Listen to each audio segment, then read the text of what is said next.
आज हम नदिया स्थित भिन्नगर में आए हैं, जो कि एक म्युनिसिपल एरिया है और यहाँ ऑल इंडिया नवक्षत्र विकास परिषद, जैसे कि मेरे पीछे बैनर है आप देख सकते हैं, एक अराजनीतिक सामाजिक संगठन है, एनजीओ है, जिसका मीटिंग था। और ये मीटिंग में जो है लोकल कमेटी का गठन करना, ये इनका मेन आज का उद्देश्य था। और हमारे साथ श्री विमल बालाजी है, सभापति है नदिया जिला के ऑल इंडिया नवक्षत्र विकास परिषद के।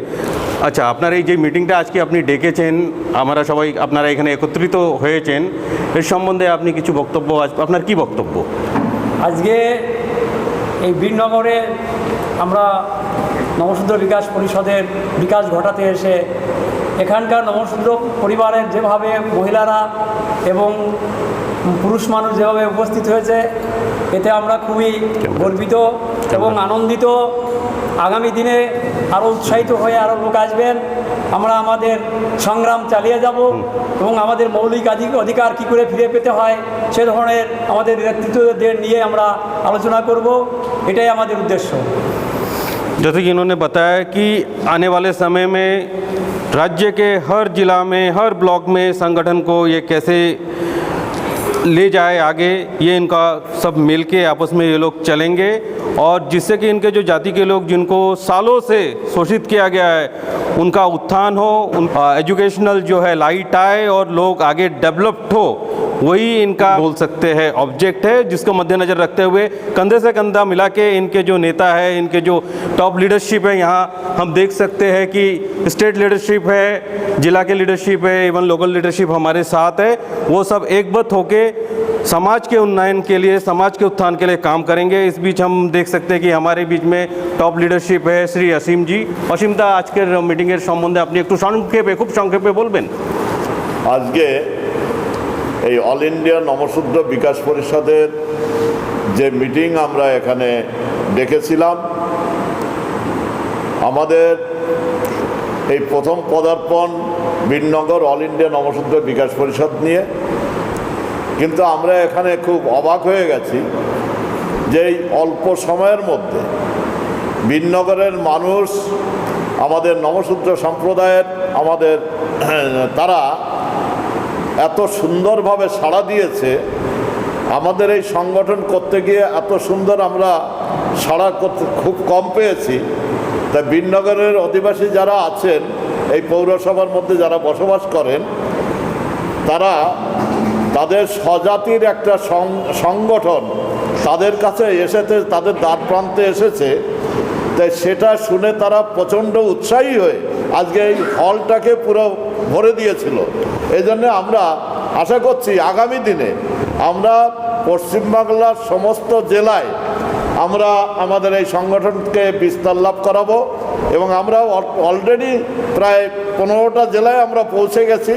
এবং এই দীর্ঘ লকডাউন চলার ফলে আমাদের কার্যক্রম অনেক থেমে গেছিলো। এইটা লকডাউন ভেঙে আমাদের দ্বিতীয় সভা, প্রথম সভাটা আমরা বগুলায় করেছি, দ্বিতীয় সভা আজকে বীরনগর পৌরসভায় করতে পেরে আমরা খুবই গর্বিত যে আগামী দিনে নবশূদ্ররা অন্তত রাজশক্তির কাছাকাছি পৌঁছাবে, এই আশা নিয়ে আমার সমস্ত নবশূদ্র ভাইদের অভিনন্দন জানিয়ে আমি আমার কথা শেষ করছি। धन्यवाद दादा।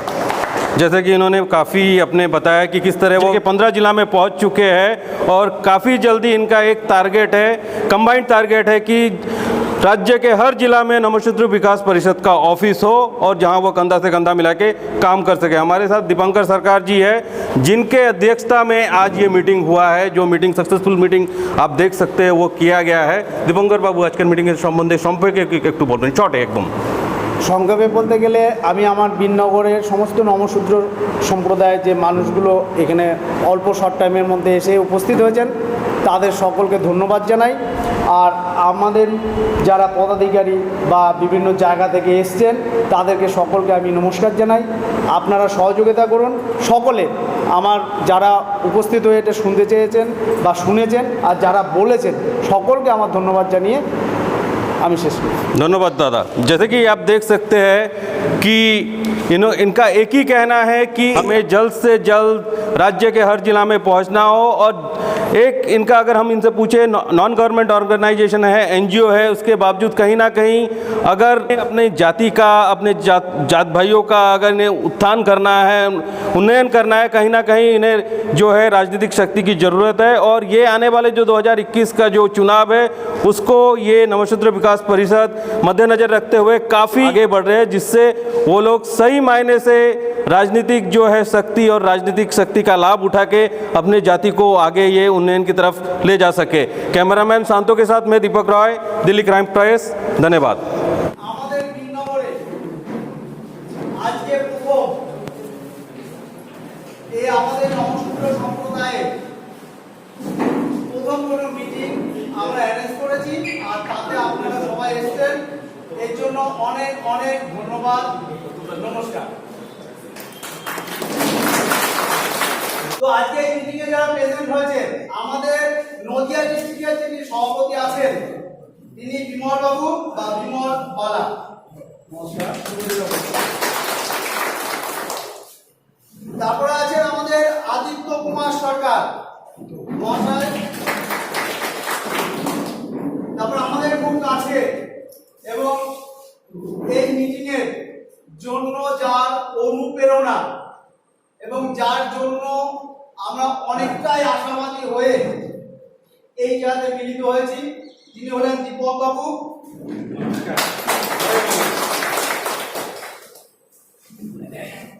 আরেকজন আমাদের খুবই কাছে, তিনি হলেন ভোলানাথ অধিকারী বাবু।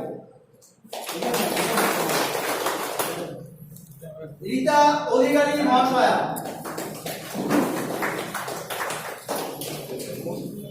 আমাদের দীপক বাবু যেমন আমাদের খুব কাছে, আমাদেরকে খুব সহযোগিতা করছেন, সর্বোপরি যে ব্যক্তির কথা না বললেই না, যিনি আমার দাদা সমতুল্য এবং এই নমশূদ্র সম্প্রদায়ের জন্য কাজ করার অনুপ্রেরণা আমাকে দিয়েছেন, বা এখনো পর্যন্ত যেটুকু আপনাদেরকে আমি বলতে পেরেছি, যার কথা না শুনলেই নয়, সেই ব্যক্তি হলেন অমল মজুমদার মহাশয়, আমার দাদা।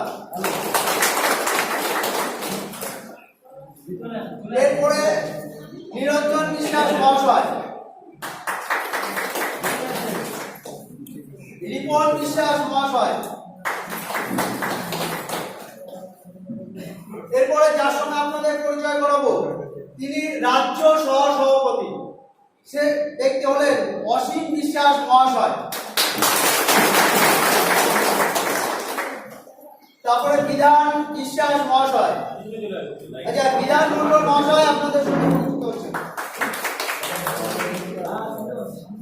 আপনাদের সামনে উপস্থিত হয়েছেন আমাদের নদিয়া ডিস্ট্রিক্টের কার্যকরী সভাপতি দিলীপ বিশ্বাস মহাশয়।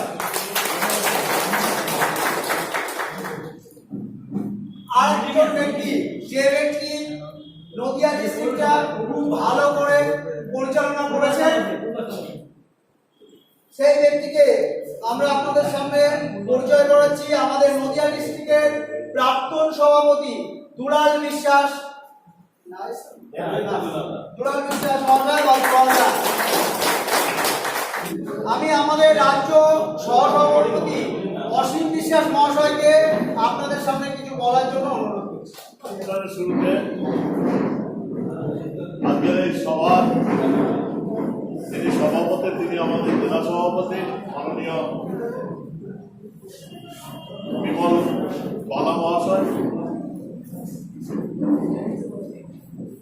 উপস্থিত নদিয়া জেলার অন্যান্য পদস্থ নেতৃত্ব এবং মঞ্চে যারা উপস্থিত আছেন, তারা প্রত্যেকেই অল ইন্ডিয়া নমশূদ্র বিকাশ পরিষদের ধরে নিতে পারেন যে 24 ঘন্টার তারা লড়াকু, তারা এই সংগঠনের প্রচার প্রসারের জন্য তারা দিন রাত্রি কেটে থাকে। তাদেরকে এবং আমার সামনে বিনগরবাসী, এখানে বেশি দেখছি সব থেকে উৎসাহিত যে আমার মা বোনেরা এই সভাটাকে আলোকিত করেছেন এবং আমার এক কথায় আমার স্বজাতিবৃন্দ যারা এখানে উপস্থিত আছেন আমি তাদের প্রত্যেককে আমার আন্তরিক শ্রদ্ধা ভালোবাসা এবং প্রণাম জানিয়ে আজকে দুটো কথা আমি বলবো।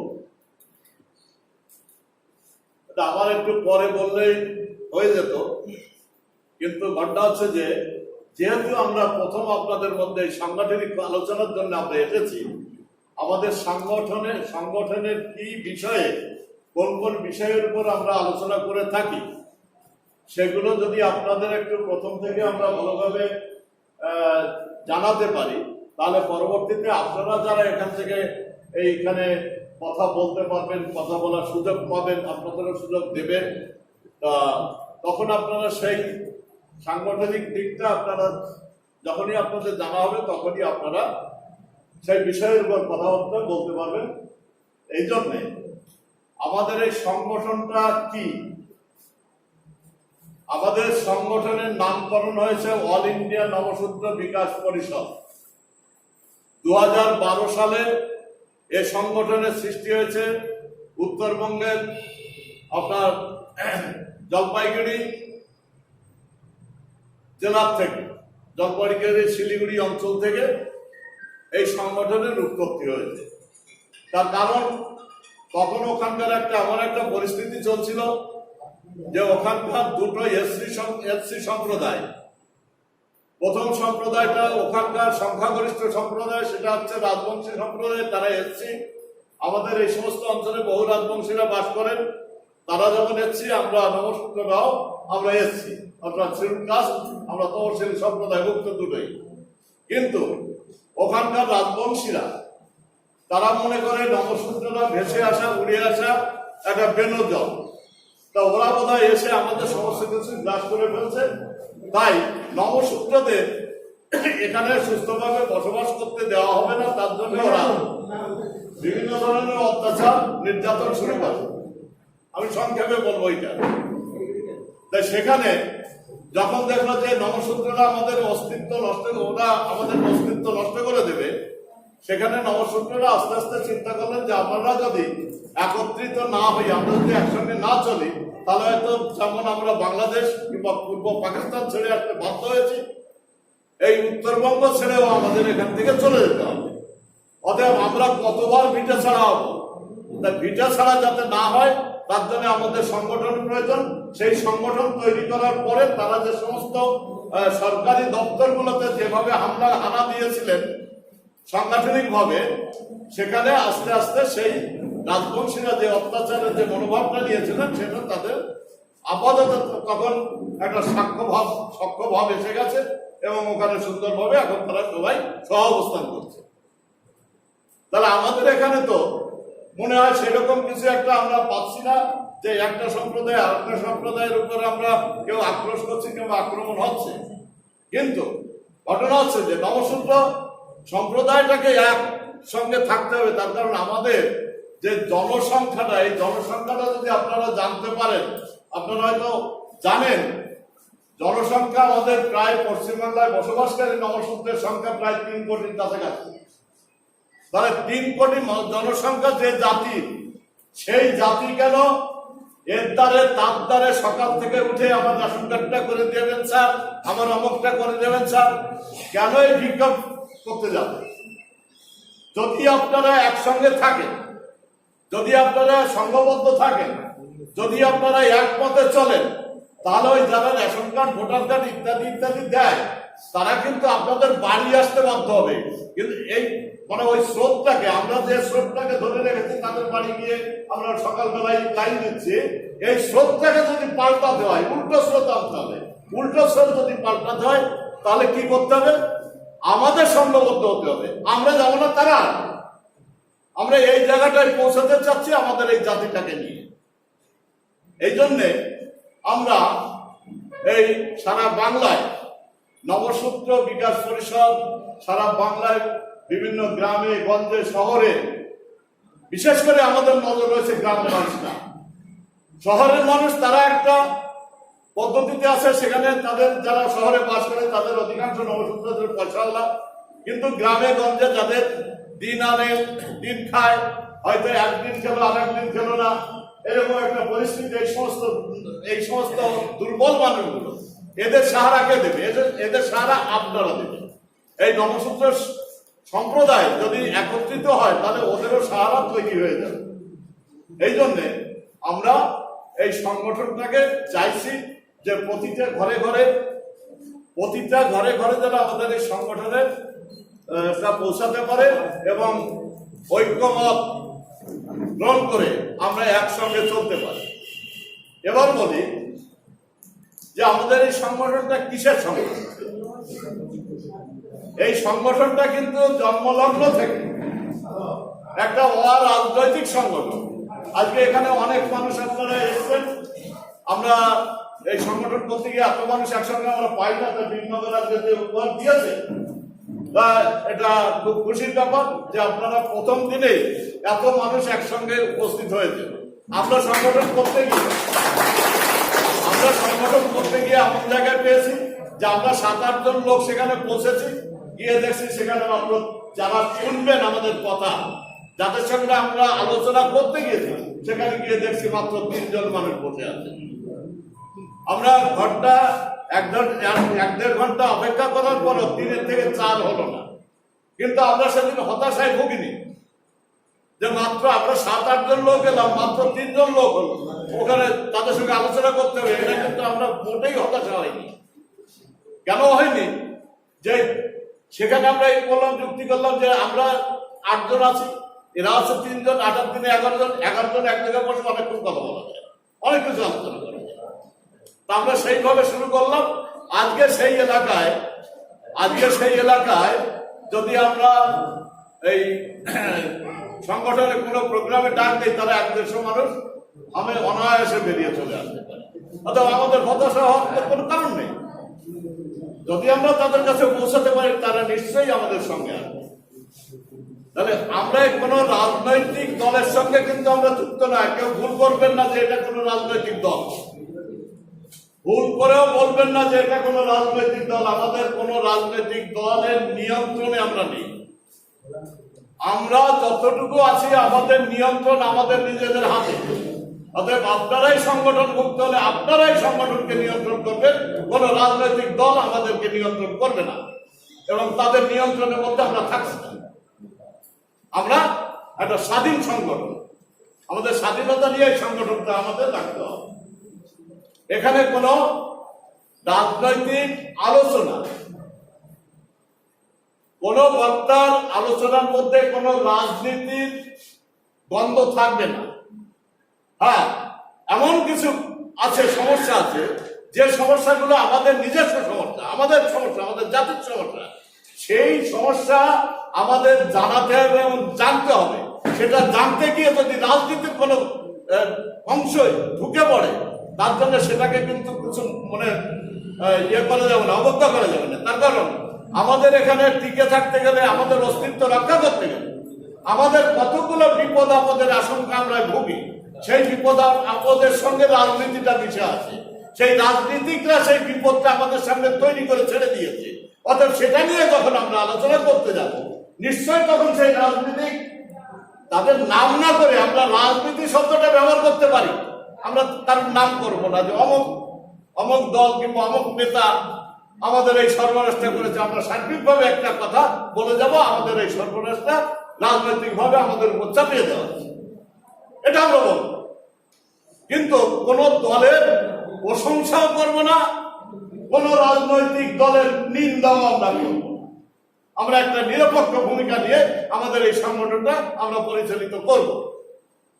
যারা এই সংগঠনভুক্ত, আজকে নিশ্চয়ই আপনারা যখন এসেছেন, আপনারা এই সংগঠনটাকে ওই আদ্যপ্রান্ত কিছু না জেনেই আপনারা নাম শুনে, যেহেতু নবসূত্র বিকাশ পরিষদ এই নামটা আপনারা শুনেছেন, এই নামটা শুনে আপনাদের মধ্যে একটা আবেগ উথলে উঠেছে। সেই আবেগ যদি, সেই স্বজাতির একটা আবেগ প্রত্যেকটা মানুষের মধ্যে থাকে, সেই আবেগে আজকে আপনারা আসছেন, আপনারা আজকের আলোচনা শুনবেন। যেটা আমি যতটুকু বললাম যে সম্পূর্ণ অরাজনৈতিকভাবে যারা এখানে বক্তব্য রাখবেন, আমি প্রত্যেক বক্তাকে আমার করজোড়ে অনুরোধ রাখছি যে আমাদের সংগঠন টিকিয়ে রাখতে গেলে, আমাদের সংগঠনের শ্রীবৃদ্ধি ঘটাতে গেলে আমাদের রাজনৈতিক প্লটটাকে এড়িয়ে চলতে হবে। কিন্তু কোন রাজনীতি যদি আমাদের উপর আক্রমণ হানতে চায়, সেখানে আমরা একযোগে আমরা বুক পেতে দিয়ে তাদের এটাই আমাদের প্রতিজ্ঞা হওয়া উচিত এবং এটাই আমাদের প্রতিজ্ঞা। নবসূত্র যে যেখানে আছে, আজকে এত মানুষ যদি কোনো একজন মানুষকে কেউ অত্যাচার করে, সেটা রাজনৈতিক ভাবে করতে পারে, সামাজিক ভাবে করতে পারে,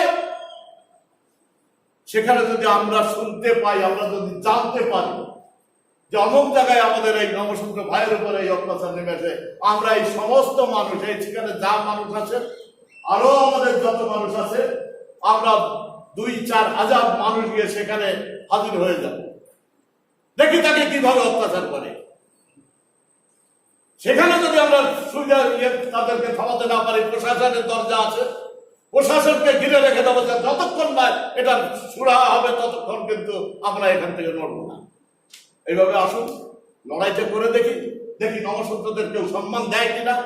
নবসূত্রের সম্মান কেউ আপনার ঘরে এসে দেবে না, সম্মান আমাদেরকে আদায় করে আনতে হবে।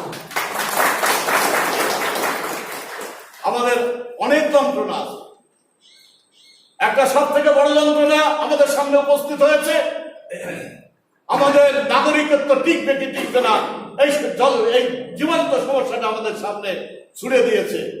আমরা ওটাই নিয়ে আমাদের সমস্ত জাতির মানুষ আজকে একটা হতাশায় জায়গায় আমরা পৌঁছাচ্ছি। কি হবে আমাদের, কি হবে আমাদের ছেলে মেয়েদের, কি হবে আমাদের আগামী প্রজন্ম, নাতি নাতনিদের, তাদেরকে আমরা কোথায় রেখে যাব?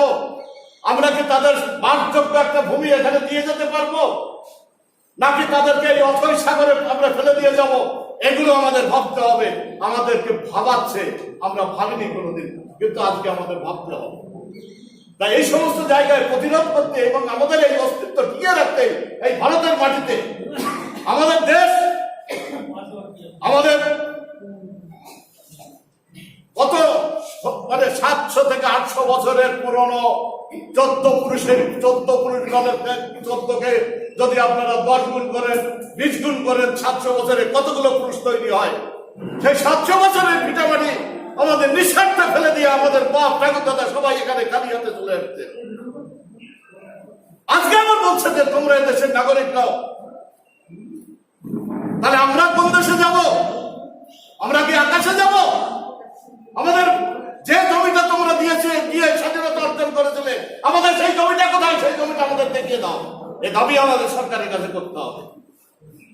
ওদের সামনে আমাদের একটা বিরাট বিপদের সংকেত আমাদের সামনে ভাসছে, যে কোনো মুহূর্তে আমাদের উপর আক্রমণ হতে পারে। তার জন্য আপনাদের প্রত্যেককে তৈরি থাকতে হবে। সেদিন যদি আমাদের 2-4টা জীবন চলে যায়, আমরা জীবন দিয়ে দেব, কিন্তু আমাদের আগামী প্রজন্মকে আমরা একটা সঠিক জায়গায় ভারতের মাটিতে দাঁড় করিয়ে দিয়ে যাব। এটাই আমাদের প্রতিজ্ঞা। নবসূত্র বিকাশ পরিষদ এটাই চাইছে।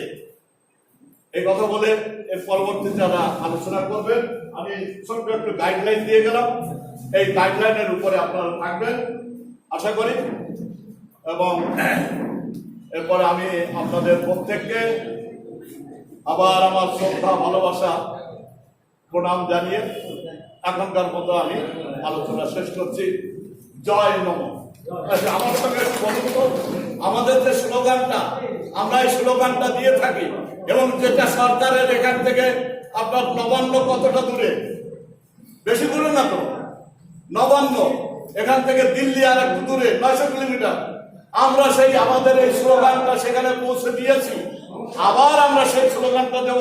আমাদের একটাই স্লোগান, সেটা হচ্ছে বলুন জয় নম, জয় নম, জয় নম।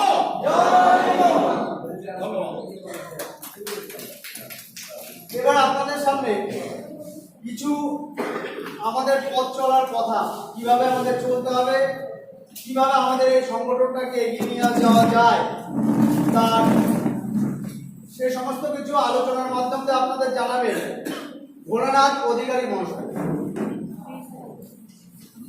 আজকে অল ইন্ডিয়া নমশূদ্র বিকাশ পরিষদ এবং অরাজনৈতিক সংগঠন, অরাজনৈতিক সামাজিক সংগঠন এই বীরনগর পৌরসভায় অনুষ্ঠিত হচ্ছে। আজকে সেই সভার সভাপতি আমাদের নদিয়া জেলার সভাপতি বিমল বালা আছেন, এখানে রাজ্য সহসভাপতি অসীম বিশ্বাস আছেন, দিলীপ দা, তারপর দীপক রায়, আদিত্য সরকার, আমাদের মৌসুমী দিদি, আর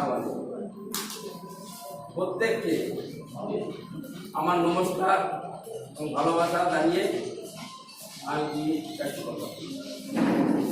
আজকে এই বীরনগর পৌরসভায় দুর্বাসা হলে আপনাদের উপস্থিতি দেখে আমার মন ভরে গেছে এবং বেশিরভাগ আমার মা বোনেরা এখানে উপস্থিত হয়েছে।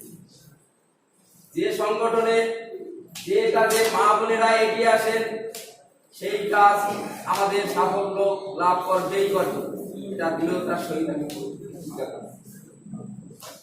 আপনারা জানেন আমরা এই ভারতবর্ষে কোথায় ছিলাম, কি ছিলাম, কম বেশি আপনারা জানেন। আমরা এই নমশূদ্র সমাজের মানুষ। আগে আমাদের এই নমশূদ্র সম্প্রদায় কোনো নাম ছিল না, এদের নাম ছিল কোল, ভীল, মুন্ডা, পান্ডা। এরা বসবাস করত ভারতের সেই সিন্ধু প্রদেশে, সিন্ধু নদীর পাশে হিমালয় ভারতদেশে, এখানে এরা বসবাস করত। কিন্তু কি দেখছি আমরা ইতিহাসে, সেখানে আর্য সম্প্রদায়ের মানুষ একবার পথ দিয়ে আমাদের রাজ্যে ঢুকে প্রবেশ করে। সেখান থেকে আমাদের এই নমশূদ্র সম্প্রদায়ের মানুষ, তখন এই নমশূদ্র বলে কিছু ছিল না, এরা বিতাড়িত হয়ে পূর্ব বাংলায় এক শ্রেণীর মানুষ যে বসবাস করে। সেখানে ছিল জলাশয়, নল খাগড়া, বনে জঙ্গল। সেই বন জঙ্গল পরিষ্কার পরিচ্ছন্ন করে নল খাগড়ার ভিতর আমরা বসবাস করতে শুরু করলাম। দীর্ঘদিন পর আমাদের ভিতর একজন আবির্ভাব হলো হরিচাঁদ ঠাকুর। তাদের নেতৃত্বে আমাদের এই সমাজের নাম হলো নমশূদ্র। তা আমরা এই নমশূদ্র সমাজের মানুষ কার নেতৃত্বে এসেছি? হরিচাঁদ ঠাকুর এর নেতৃত্বে। সেই হরিচাঁদ ঠাকুর আমাদের শিক্ষা দিয়েছেন, শিক্ষা দেওয়ার জন্য স্কুল তৈরি করেছেন কমপক্ষে কয়েকশো, কলেজ তৈরি করেছেন অনেক, পরিসংখ্যানটা সঠিক আমি জানি না, তবে করেছেন এই শিক্ষার জন্য। আজ সেই শিক্ষায় শিক্ষিত হয়ে আমরা আজ এই সমাজে চেয়ার টেবিলে বসবাস করতে পারছি, জামা কাপড় করতে পারছি। আমাদের দেখেছেন যারা এখনো আদিবাসী সম্প্রদায়ের মানুষ, তারা তাদের পরিবেশ দেখলে আপনারা এখন অবজ্ঞা করবেন, জামা নেই, পরনে কাপড় নেই।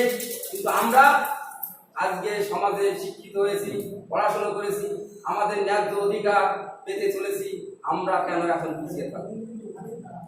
আপনারা এই যে এর মধ্য দিয়ে মাঝে মাঝে আপনারা এই জয়ধ্বনি দেবেন। জয়ধ্বনি কি দেবেন?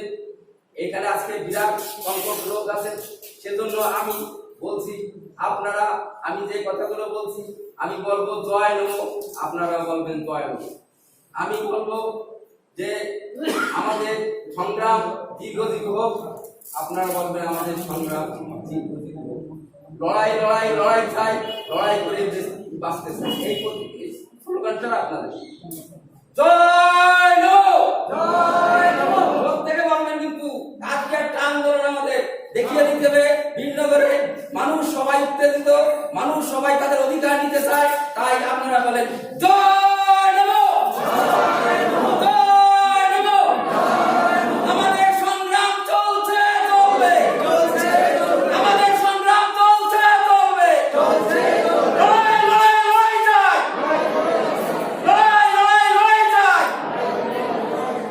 দাদা এর পরের বক্তৃতা মানে পরের স্পিচ দেওয়ার জন্য আমি দীপঙ্কর সরকার মহাশয়কে, যিনি আপনাদের আমাদের সবাই কাছের মানুষ, ওনাকে আমি আমন্ত্রিত করছি।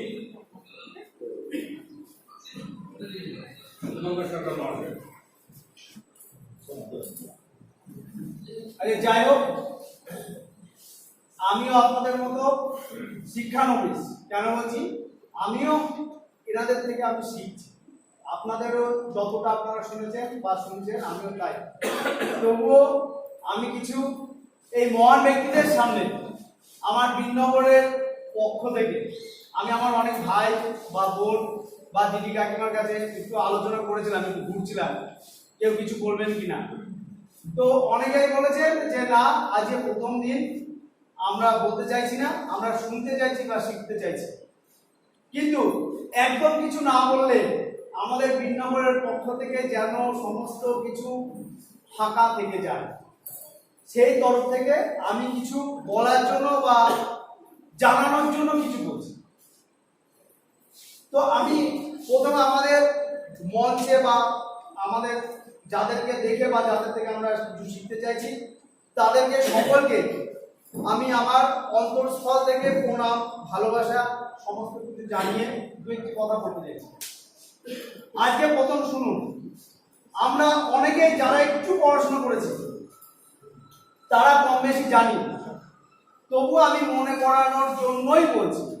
সেটা কি, আগের দিনগুলোতে যদি আমরা ফিরে যাই, আজকে আমরা এখানে এতজন ব্যক্তি প্রেজেন্ট হয়েছি, সবাই সবার কথা শুনছি, বলছি। আমরা ভাবছি আমাদের ছেলে মেয়েদেরকে ডাক্তার বানাবো, কেউ ভাবছি ইঞ্জিনিয়ার বানাবো। কিন্তু যদি আমাদের আদি ইতিহাস জানা যায়, সেই জায়গাতে কিন্তু শিক্ষার জায়গা অর্থাৎ বিদ্যালয় বা স্কুলে যাওয়ার মতো ক্ষমতা আমাদের সম্প্রদায়ের লোকেদের ছিল না। আমরা সেখান থেকে উঠে এসে আমরা স্বপ্ন দেখতে শুরু করেছি, আমাদের ছেলে মেয়েদেরকে আমরা শিক্ষা দেব, ডাক্তার, ইঞ্জিনিয়ার, ব্যারিস্টার বানাবো। একটু উদাহরণ দিই, তাদের ব্যাপারটা একটু ক্লিয়ার হয়। সেটা কি, আমরা সবাই বিভিন্ন দপ্তর, সরকারি দপ্তরে যদি যেয়ে থাকি, সেখানে দেখি বি.আর. আম্বেদকরের ছবিটা আছে। বি.আর. আম্বেদকর কে আমাদের সেটা জানতে হবে। কিছু দপ্তরে বা কিছু আমরা ভালো জায়গাতে যদি যেয়ে থাকি, সেখানে দেখি আমাদের হরিচাঁদ গুরুচাঁদ ঠাকুরের, আমরা ঠাকুর বলি কেন, আমাদের সম্প্রদায়ের জন্য তারা যা করেছেন, যে বিকাশ করেছেন, সেটা অন্য অন্য সম্প্রদায়ের কোনো ব্যক্তির থেকে কম নয়। কিন্তু তার কথা কোনো ইতিহাসে, কোনো পাঠ্যাংশে বা কোনো আমাদের শিশুদেরকেও পড়ানো হয় না, জানা হয় না, আমরা নিজেরাও জানি না। যে কারণের জন্য আমরা দাবি করতে পারি, যদি আমরা নিজেদের কথা, নিজেদের জাতের সম্বন্ধে অর্থাৎ নমশূদ্র সম্বন্ধে যদি আমরা টোটালটা জানতে পারি, আমরা যে বঞ্চিত হচ্ছি তা পদে পদে আমরা কিন্তু তার অধিকার, আমাদের যে অধিকার তা দাবি করতে পারি। এর জন্য আমি বলি, প্রথম আমাদের কাজ কি, মহান ব্যক্তিদের কথা অনুসারে বলি, ধার করুন, রক্ত বিক্রি করুন, সেটা পরের বলুন। আপনার ছেলে মেয়েকে শিক্ষিত করুন। যদি শিক্ষিত করা যায়, তাহলে কিন্তু সে অবশ্যই তার মর্যাদা পাবে, তার নিজের স্বজাতীয়দের সম্বন্ধে জানতে পারবে, জেনে তার আসন সে গ্রহণ করবে। কিভাবে? যে ব্যক্তির নাম বললাম, বি.আর. আম্বেদকর, তিনি যখন ছোট ছিলেন, সে কি করতেন? সে কি খুব অনায়াসে, আমরা যেমন বিভিন্ন স্কুলে চলে যাচ্ছি, আমাদেরকে ভর্তি করে নিচ্ছে, সে ব্যক্তিকে কি সেভাবে পড়া হয়েছিল? সে যখন ছোট, তাকে পড়ানোর জন্য উচ্চবর্ণীয়দের যে ছেলে মেয়ে রয়েছে তাদের সঙ্গে বসিয়ে পড়ানো হতো না, এটুকু জানতে হবে। সে কি করতো? বিদ্যালয়ের দরজার বাইরে তাকে বসে বসে পড়াশোনা করতো। তখন বলা হতো তার, আমরা যখন চলি পথে, রৌদ্রের যদি চলি আমরা, আমাদের পেছনে বা পাশে বা কোথাও দেখবেন আমাদের একটা ছাওয়া হচ্ছে বিরাজ করছে, মানে আমাদের যে ছাওয়া সেটাও নাকি পাড়ালে তাদের জাহাজ চলে যাবে। আমাদের অর্থাৎ সেই সময়ে, তৎকালীন সময়ে সেই ব্যক্তির নিঃশ্বাস দিয়ে, অর্থাৎ আমাদের এই জাতীয় লোকের নিঃশ্বাস দিয়ে নাকি দূষিত পদার্থ বেরোচ্ছে, আর উচ্চবর্ণীয়দের যেন একদম সমস্ত কিছু ভালো। তাহলে বুঝতে হবে আমাদের আদি ইতিহাস জানতে হবে কিছু। তো তাকে যেমন স্কুলের বাইরে থেকে পড়াশোনা করতে হতো, তেমনি আমরা এখন কি হয় ওয়াটার বোতল কিনতে পারছি, আমাদের ছেলে মেয়েদেরকে জলের বোতল ব্যাগের মধ্যে দিচ্ছি, তারা যাচ্ছে স্কুলে যাচ্ছে, টিফিন খাচ্ছে, সমস্ত ছেলে মেয়েদের সঙ্গে মেলামেশা করছে, খেলাধুলো করছে, চলে আসছে। কিন্তু সেই দিন তখন ছিল না। সেই দিন না থেকে তখন সেই ব্যক্তিকে জল খেতে হতো আগে কোথায়? কুয়ো থেকে। কুয়োর জল পর্যন্ত তাকে খেতে দেওয়া হতো না। এই হচ্ছে আমাদের ইতিহাস। সেই ব্যক্তি যখন পরবর্তীকালে পড়াশোনা করলেন, পড়াশোনা করে ব্যারিস্টার হলেন, প্রথম ভারতীয় আইনমন্ত্রী হিসাবে তিনি হচ্ছে জায়গা পেলেন। তাহলে আমি বলতে চাইছি কষ্ট করে হলেও সে কিন্তু পড়াশোনা করেছিল, তার জায়গা সে দখল করেছে।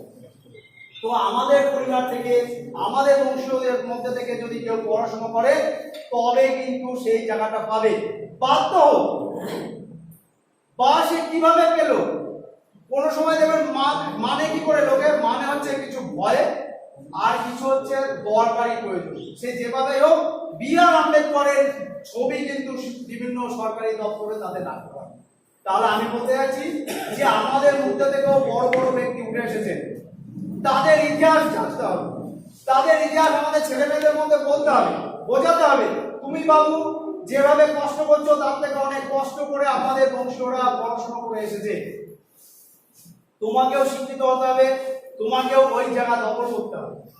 আর সবচেয়ে বড় কথা যেটা বলি, রাজনীতি থাকতেই হবে, রাজনীতি না থাকলে কিছু হয় না। যে জাতির দল নেই সেই জাতির বল নেই, এটা হচ্ছে নীতি। তো আমরা এটা বলতে যাচ্ছি, পশ্চিমবঙ্গে আমাদের সম্প্রদায় অর্থাৎ নবশূদ্র সম্প্রদায় 2,87,00,000, এটা কিন্তু একদম নেহাত ফেলে দেওয়ার জায়গা নয়। কিছুদিন আগেও যদি আপনারা একটু টিভি যারা দেখে থাকেন, খবর যারা দেখে থাকেন, রাজনীতির কথা যখন বলতে বারণ করেছেন, এর জন্য আমি কোনো ব্যক্তির নাম না করে বলছি, কোনো এক বাবু দিল্লি থেকে আমাদের পশ্চিমবঙ্গে এসছেন, তিনি এসে মতুয়া সম্প্রদায়ের কাছে যাচ্ছেন। কেন? সামনে আমাদের নির্বাচন, সামনে নির্বাচনের কথা চিন্তা করে দলিত সম্প্রদায়ের বাড়িতে তিনি খাওয়া দাওয়া করছেন। আচ্ছা একটা জিনিস ভাবুন, যে ব্যক্তি বসে নিচে বসে খেতে পারবে না সে কেন দলিত পরিবারে যাচ্ছে? কারণ যার কথা বলছে আপনারা সবাই বুঝে গেছেন, নাম না বললেন। সেই ব্যক্তির যে বুড়ি রয়েছে সে সুস্থ থাকুক, তার সুস্থতা কামনা করেই বলছি। সেই ব্যক্তিকে আমি বলতে পারি তাকে যদি জোড়াসন করে বসতে বলা হয় জোড়াসনে বসতে পারে, কিন্তু খেলায় পড়ে, কেন খেলা বলছি, খেলায় পড়ে সেই ব্যক্তি দলিত পরিবারে বসে বসে খাওয়া দাওয়া করছেন। কেন? ভোটটা তার। তাহলে তারা ভোটের জন্য কোথায় যাচ্ছে সেটা ভাবতে হবে। ভোটের জন্য আসছে আমাদের মতো পরিবারের কাছে, কি দেখাচ্ছে, আমরা আপনাদের ভালোবাসি। আর বন্ধু 5 বছর হয়ে গেল, কোনদিন আপনি কোন দলিত পরিবারে বসে খেয়েছেন? এখনো তো খাননি, সামনে যে নির্বাচন আপনি দলিত পরিবারে বসে খাচ্ছেন। আবার কি হচ্ছে এটা জানতে হবে আমাদের, যে আমরা যে 2,87,00,000 মানুষ এই পশ্চিমবঙ্গে বসবাস করছি, যে মতুয়া সম্প্রদায় নিয়ে কথা বলছে তার 98% মানুষ আমাদের এই নমশূদ্র। যারা পশ্চিমবঙ্গে জেনে গেছে সমস্ত দল, আমি কোনো পার্টিকুলার একটা দলের কথা বলছি না, সমস্ত দল জেনে গেছে মতুয়া সম্প্রদায় যদি না থাকে তাদের ভোটই কিন্তু বলবে না। যে কারণে তারা মতুয়াদের উপকারের জন্য বিভিন্ন উপায়, বিভিন্ন প্রকল্প চালু করার চিন্তা ভাবনা করেছে। আমরা এটাও জানি এখন বিভিন্ন রকম আশ্বাস দেবে, ভোট চলে গেলে আপনি যেখানে সেখানে থাকবেন, আমরা যেখানে সেখানেই থাকবো। আমরা সবাই একই সম্প্রদায়ের, যদি দলবদ্ধ হই তাহলে অনেক কিছু আমরা আদায় করতে পারবো। এই জন্য বলছি সংঘবদ্ধ হয়, একা একা কিছু হবে না। বাবু অনেক আছে, বাবুদের কাছে আপনারা যাবেন, আপনাদেরকে কিছু বলবে কেমন ভাবে, অনেক উদাহরণ আছে, সমস্ত উদাহরণ আমরা দিতে চাইছি না, আপনারা নিজেদের উদাহরণ তৈরি করুন। আমি জোর গলায় বলছি, আপনারা যারা রয়েছেন নমশূদ্র সম্প্রদায়ের, আমি তো অবশ্যই আমার জীবন দিয়ে আপনার জীবন দিয়ে উপলব্ধি করতে হবে। কিভাবে? আপনি দেখবেন বিভিন্ন বাবুর বাড়িতে গেলে বাবু বলতে যাদের বলছি অর্থাৎ উচ্চবর্ণীয়দের বাড়িতে গেলে দেখবে যদি কোনো অনুষ্ঠান হয় আমাদেরকে একটু কিন্তু অন্যভাবেই দেখা হয়। সেটা কেউ কেউ বোঝেন, কেউ কেউ বোঝেন না। যে বোঝেন না তার হচ্ছে ব্যাপারটা কেন সে বোঝেন না, যদি সে কোনো বড় পদাধিকারী হয়ে থাকে, তার পকেটে যদি অনেক পয়সা হয়ে থাকে, তাকে অনেকে ভাবে যে এ মনে হয় নমশূদ্র না। তাহলে কেন এত অবজ্ঞা, আবার ভোটের সময় কেন তার বাড়িতে খাওয়া দাওয়া, এই জিনিসগুলো আপনাদের বুঝতে হবে। বুঝে নিজের অধিকার ছিনিয়ে নিতে হবে। আমরা কোনো এতদিন পর্যন্ত রয়েছি, আমাদের পশ্চিমবঙ্গে এত জনসংখ্যা, আমরা যদি একদিক হতে পারি, যে কোনো দল আমাদের জন্য অনেক কিছু করতে পারবে বা করতে চাইবে। তাই শুধুমাত্র প্রথম দিন আমরা সব শিখবো, আমরা জানবো। আমি একটুখানি বললাম, আমরা যারা রয়েছেন মঞ্চে তারা সবাই আমাদেরকে বলবেন, জানাবেন, বোঝাবেন আমাদের যা পথ চলার গতি, কোন পথে গেলে ভালো হবে। এটা দীর্ঘদিন ধরে এক একজন ব্যক্তি রয়েছে যারা আমাদেরকে উঠে আসার জন্য এখন যে সুযোগ, অর্থাৎ আমরা পড়াশোনা করছি যেভাবে নর্মালি স্টাইপেন্ড পাচ্ছি, এই সমস্ত ব্যক্তি বা এনাদের আগে যারা করেছেন তাদের কার্যকারিতার জন্য একটুখানি বলি যে বি.আর. আম্বেদকর যে সমস্ত কার্যকলাপ অর্থাৎ আইনে যে সমস্ত লিখে গেছেন আমাদের ভারতবর্ষে, সেই আইন পালন করার জন্য আমরা একটু হলেও উপকার পাচ্ছি, একটু হলেও সম্মান পাচ্ছি। সেই ব্যক্তি যদি না করে যেত, আমাদের হরিচাঁদ গুরুচাঁদ ঠাকুর যদি সমস্ত কার্যকলাপ বিদ্যালয় স্থাপন না করত, তাহলে কিন্তু আমাদের অবস্থা ওইভাবে স্কুলের গেটের বাইরে, স্কুলের দরজার বাইরে, কুয়োর বাইরে সব থেকে আমাদের জীবনযাপন করত। তো তাদের কার্যকলাপে, তাদের পথ চলার গতিতে তারা যে সমস্ত কার্যকলাপ করেছে, আমাদের অধিকার ছিনিয়ে দিয়েছে, সেই অধিকার পেয়ে আমরা ভোগ করছি আর আমরা ভাবছি আমরা সুখে যাচ্ছি। এটা কিন্তু সুখ নয়। আমরা যেভাবে অবজ্ঞার মধ্যে রয়েছি, আমরা আমাদের ছেলে মেয়েদেরকে এই অবজ্ঞার মধ্যে থাকতে দিতে চাই না। আজকে আপনারা প্রতিজ্ঞা করবে, আমাদের যে অধিকার আছে, আমার নিজের অধিকার যা আছে সেটাকে আমরা ছিনিয়ে নেব। আমরা দয়ার পাত্র নই, এটা সবাইকে জানতে হবে। আপনি নিজের সমস্ত কিছু, আপনার নমশূদ্র সম্প্রদায়ের সমস্ত কিছু জানুন। আপনারা কিন্তু পশ্চিমবঙ্গ বলেন, ভারতবর্ষ বলেন, বাংলাদেশ বলেন, সব জায়গাতে আপনাদের অধিকার বেশি। আমরা জানি না, যে কারণে আমরা নত স্বীকার করে বসে রয়েছি। আর আমাদের উচ্চবর্ণীয়রা নত স্বীকার করিয়ে রাখছে তাদের কিছু স্বার্থের জন্য। সেই স্বার্থ কি আপনাদের জানতে হবে। জেনে আপনারা আজকে থেকে প্রতিজ্ঞা করুন, ছেলে মেয়েদেরকে পড়াশোনা আমরা ঠিক মতো করাবো। আমাদের অধিকার সম্বন্ধে আমাদের নিজেদের জানতে হবে। যে যদি আমরা জানতে পারি, আমাদের যারা যুব বা যারা পরবর্তী জেনারেশন যারা রয়েছে তাদেরকে আমরা জানাতে পারবো। আর তাদেরকে জানাতে পারলেই তারা নিজের নিজের অধিকার যখন ছিনিয়ে নেবে, সমস্ত কিছু ঠিক জায়গায় চলে আসবে। আমাদের মতো এরকম আর নতজানু হয়ে বসে থাকতে হবে না। তাই আজকে আর বেশি কিছু নয়, আমি আমাদের সমস্ত যারা রয়েছেন তারা আমাদেরকে জানাবেন, এই বলে আমি আমার কথা এখানে শেষ করছি। আচ্ছা, আমাদের মধ্যে আরেকজন বিশিষ্ট ব্যক্তি উপস্থিত হয়েছেন, চন্দন বাবু। চন্দন বাবুকে আমাদের ভিন্নগরের তরফ থেকে ভালোবাসা। আমাদের আগামী দিনে কিভাবে চলতে হবে, চললে আমরা সমস্ত কিছু জানতে পারবো, তা আমাদের মৌসুমীদি একটু কাইন্ডলি কিছু জানান, বলেন। হ্যাঁ, আজকে এই আলোচনা সভার সম্মানীয় সভাপতি,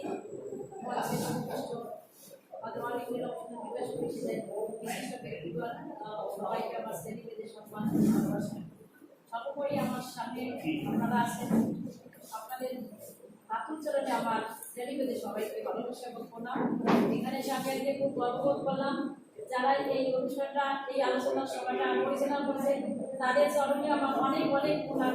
এত ভালো লাগলো এখানে সেই এত সবাইকে দেখতে পেলাম। সর্বোপরি আমাদের মা বোনকে দেখে আমি বেশি গর্বিত। এত ভালো লাগলো আমি বলে বোঝাতে পারতাম না। তা আমি নিজেও ভাবতেই পারিনি যে এত সুন্দর একটা পরিবেশ, এখানে এত সুন্দর মা বোনেরা আপনারা এগিয়ে এসছেন, এটা আমার বেশি ভালো লাগছে।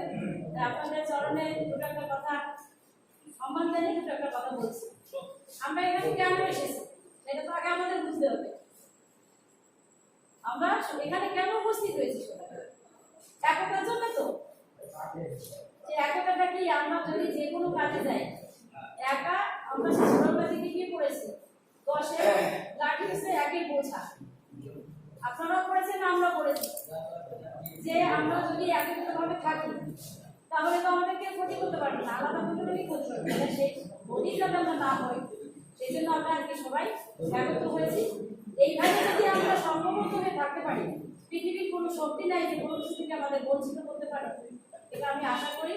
এখানে আমার পূর্ববর্তী বক্তা সবাই এখানে বলে গেছেন আমাদের পুরনো ইতিহাস। আপনারাও কম বেশি সবাই জানেন যে আমরা কোথা থেকে আজকে উঠে এসেছি। আমাদের এই যতটুকু আমরা এখানে দাঁড়িয়ে কথা বলছি, যাই কিছু করতে পারছি, এর অবদান আমাদের ডক্টর বি.এম. আম্বেদকর, বৈশাখ ঠাকুর, প্রসাদ ঠাকুর। দেখুন আমরা যে পূর্বে শোষিত ছিলাম তা নয়, কিন্তু আমরা কিন্তু আজও শোষিত। সেটা আপনারাও চিন্তা করে দেখুন, অযোধ্যায় গত রাত্রে লক্ষ লক্ষ প্রদীপ জ্বালানো হয়েছে, কিন্তু আমাদের দেশে এখনো এমন এমন পরিবার আছে, এমন এমন জায়গা আছে সেখানে রাতের বেলায় একটা প্রদীপও জ্বালাতে পারে না। আমার বাড়ি কামালপুরে, সেখানে এই আমার বিয়ের বয়স যখন মেয়ের সঙ্গে একটা কাজ এসেছিল আমাদের করে সন্তান, সে বলছে এডিটেন কি করে জ্বালাতে হয় সে জানে না। তাই আমরা এই যদি দাঁড়িয়ে কোথায় আছি বুঝতে পেরেছেন? তাহলে আমরা কি এখনো কি দাঁড়িয়েছি? আমরা এখনো কিন্তু দাঁড়াই। আমাদের এই ভারতবর্ষ একটা মহান দেশ, একটা বিশাল সম্পদশালী দেশ। আমাদের কিন্তু কোনো কিছুর অভাব নেই। আমরা কিন্তু অন্য দেশের কাছে আমাদের হাত রাখতে পারি না। আমাদের দেশে প্রচুর কষ্ট হয়, আমাদের তেল একটু কম আছে ঠিক আছে, কিন্তু তাও আমরা সহযোগী। আমরা অন্যের কাছে হাত পাতবো না, তখন নিলামে ওই অন্য দেশে আমাদেরকে খাবার না খেলে ওরা পাতবে। আমরা এত করে একটা মহান দেশে বাস করে কিন্তু আমরা এত গরিবের মতো বাস করছি। আমাদের গরিব করে রাখা হয়, আমরা কিন্তু গরিব না, ওরা করে রাখে। আমরা এখানে 100% 85% মানুষ, আর মাত্র 15% মানুষ আমাদের উপর সারা জীবন শরীর ঘুরিয়েছে, এখনো ঘুরাচ্ছে, এখনো কোনো হচ্ছে আমরা একটা ভালো জায়গায় পৌঁছেছি তা কিন্তু নয়। সামান্য একটুখানি আমরা এগিয়ে গেছি, আবার সবাই জানে অল্প কিছু, তার মধ্যে দিয়ে আবার চিন্তা ভাবনা কবি ষড়যন্ত্র করছে কিভাবে আমাদের আবার এই পূর্ব রাশে পরিণত করা হয়। আপনারা ধর্মের কথা বলবেন, আমিও আগে জানতাম না। এই যে তখন দুর্গা পূজা, এবার আমার হাতটা উঠে যাচ্ছিল, সেটা কমে বের করছে, এবার হাতটা আমি নামিয়ে নিয়েছি। কিসের দুর্গা পূজা? আপনারা ধর্মের জন্য একটা টাকা খরচ করবেন না, কোনো মন্দিরে, কোনো মসজিদে, কোনো জায়গায় দেবেন না। আপনাদের এই কষ্টের ফসল কোনো জায়গায় কিন্তু যায় না। এটা আমাদের একটা ষড়যন্ত্র আগে থেকে পড়ে এসছে। আমরা কেন ওদের সে করতে যাবো? আমরা কাদের পুজো করবো? হরিচার পুরচার, আমরা বাবা সাহেবকে পুজো করি। আমরা বলো এই কালী ঠাকুর, দুর্গা ঠাকুর আমরা পুজো করতে যাবো না। কোনো মন্দিরে কি আগ্রহ দিন সেটা আমি 1,000 টাকা নিয়ে গেছিলাম যখন পুজোতে যাই। এখন বুঝতে পারছি এই বিভিন্ন অনেক কিছু আমরা দেখতে পাচ্ছি, দেখে বুঝতে পারছি আমরা কোথায় আছি। আমাদের এখনো পিছিয়ে রাখা হয়ে যাচ্ছে। তো ভাই বললেন না ওরা গরিব পরিবারে খায়, ও তো ভোটের জন্য খাচ্ছে, চলে গেলে আমাদের একদম লাঠি মেরে চাইছে। তো বলেন আমাদের একটা ধর্ম হতে পারে যে ধর্ম আমাদের কি করেছে, আমাদের যে ধর্ম বলছে ওরা অস্পৃশ্য, ওদের সহ দেবে না, ওদের জাত যায়। বাবা সাহেব একটা হোটেলে গিয়ে পড়বে, তাকে মাটির ছোটে সে বাঁচতেই পারে না, সেখানে গরিব। তার তো অনেক পরিশ্রম করে অনেক কিছু করে তার এই জায়গাটা দিয়েছে। আজকে যদি বাবা সাহেব আমাদের ভোটের অধিকার না দিত আমাদের কিছুই হতো না। আপনাদের কোনো দেবতা, কোনো মন্দির আর অন্য কেউ দিয়েছে? আমাদের এই বাঁচার যতটুকুনি অধিকার সবটা আমাদের বাবা সাহেব। তাহলে আমরা এখনো কোথায় আছি দেখুন। আমি নিজেও পড়াশোনা করেছি, জানি না আপনার সন্তানরাও পড়ে, আপনারাও পড়েছেন, কিন্তু বাবা সাহেব সম্বন্ধে কোনো বইতে কোনো পাঠ্যপুস্তক আছে? বলেন আপনার আছে কোথাও?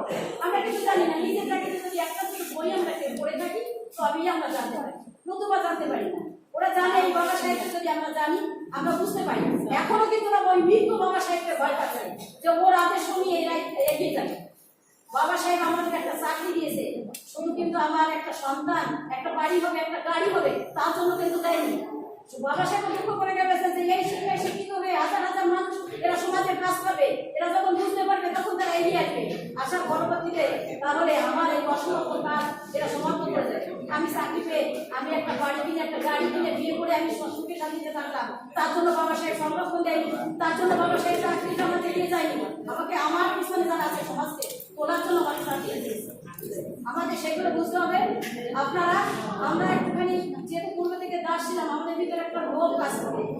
আপনারা যখন বুঝে যাবেন, ধরেন 17 তারিখে আমাদের রানাঘাটি আছে, এই আমাদের একটা সংখ্যা দেওয়ার মতো দেয়, তার জন্য যদি আমরা সেই মেনে নেই, আপনারা আমিও যদিও রাজনীতি করতে দরকার নেই, তবে না করলেও নাই। আমরা একই সমাজের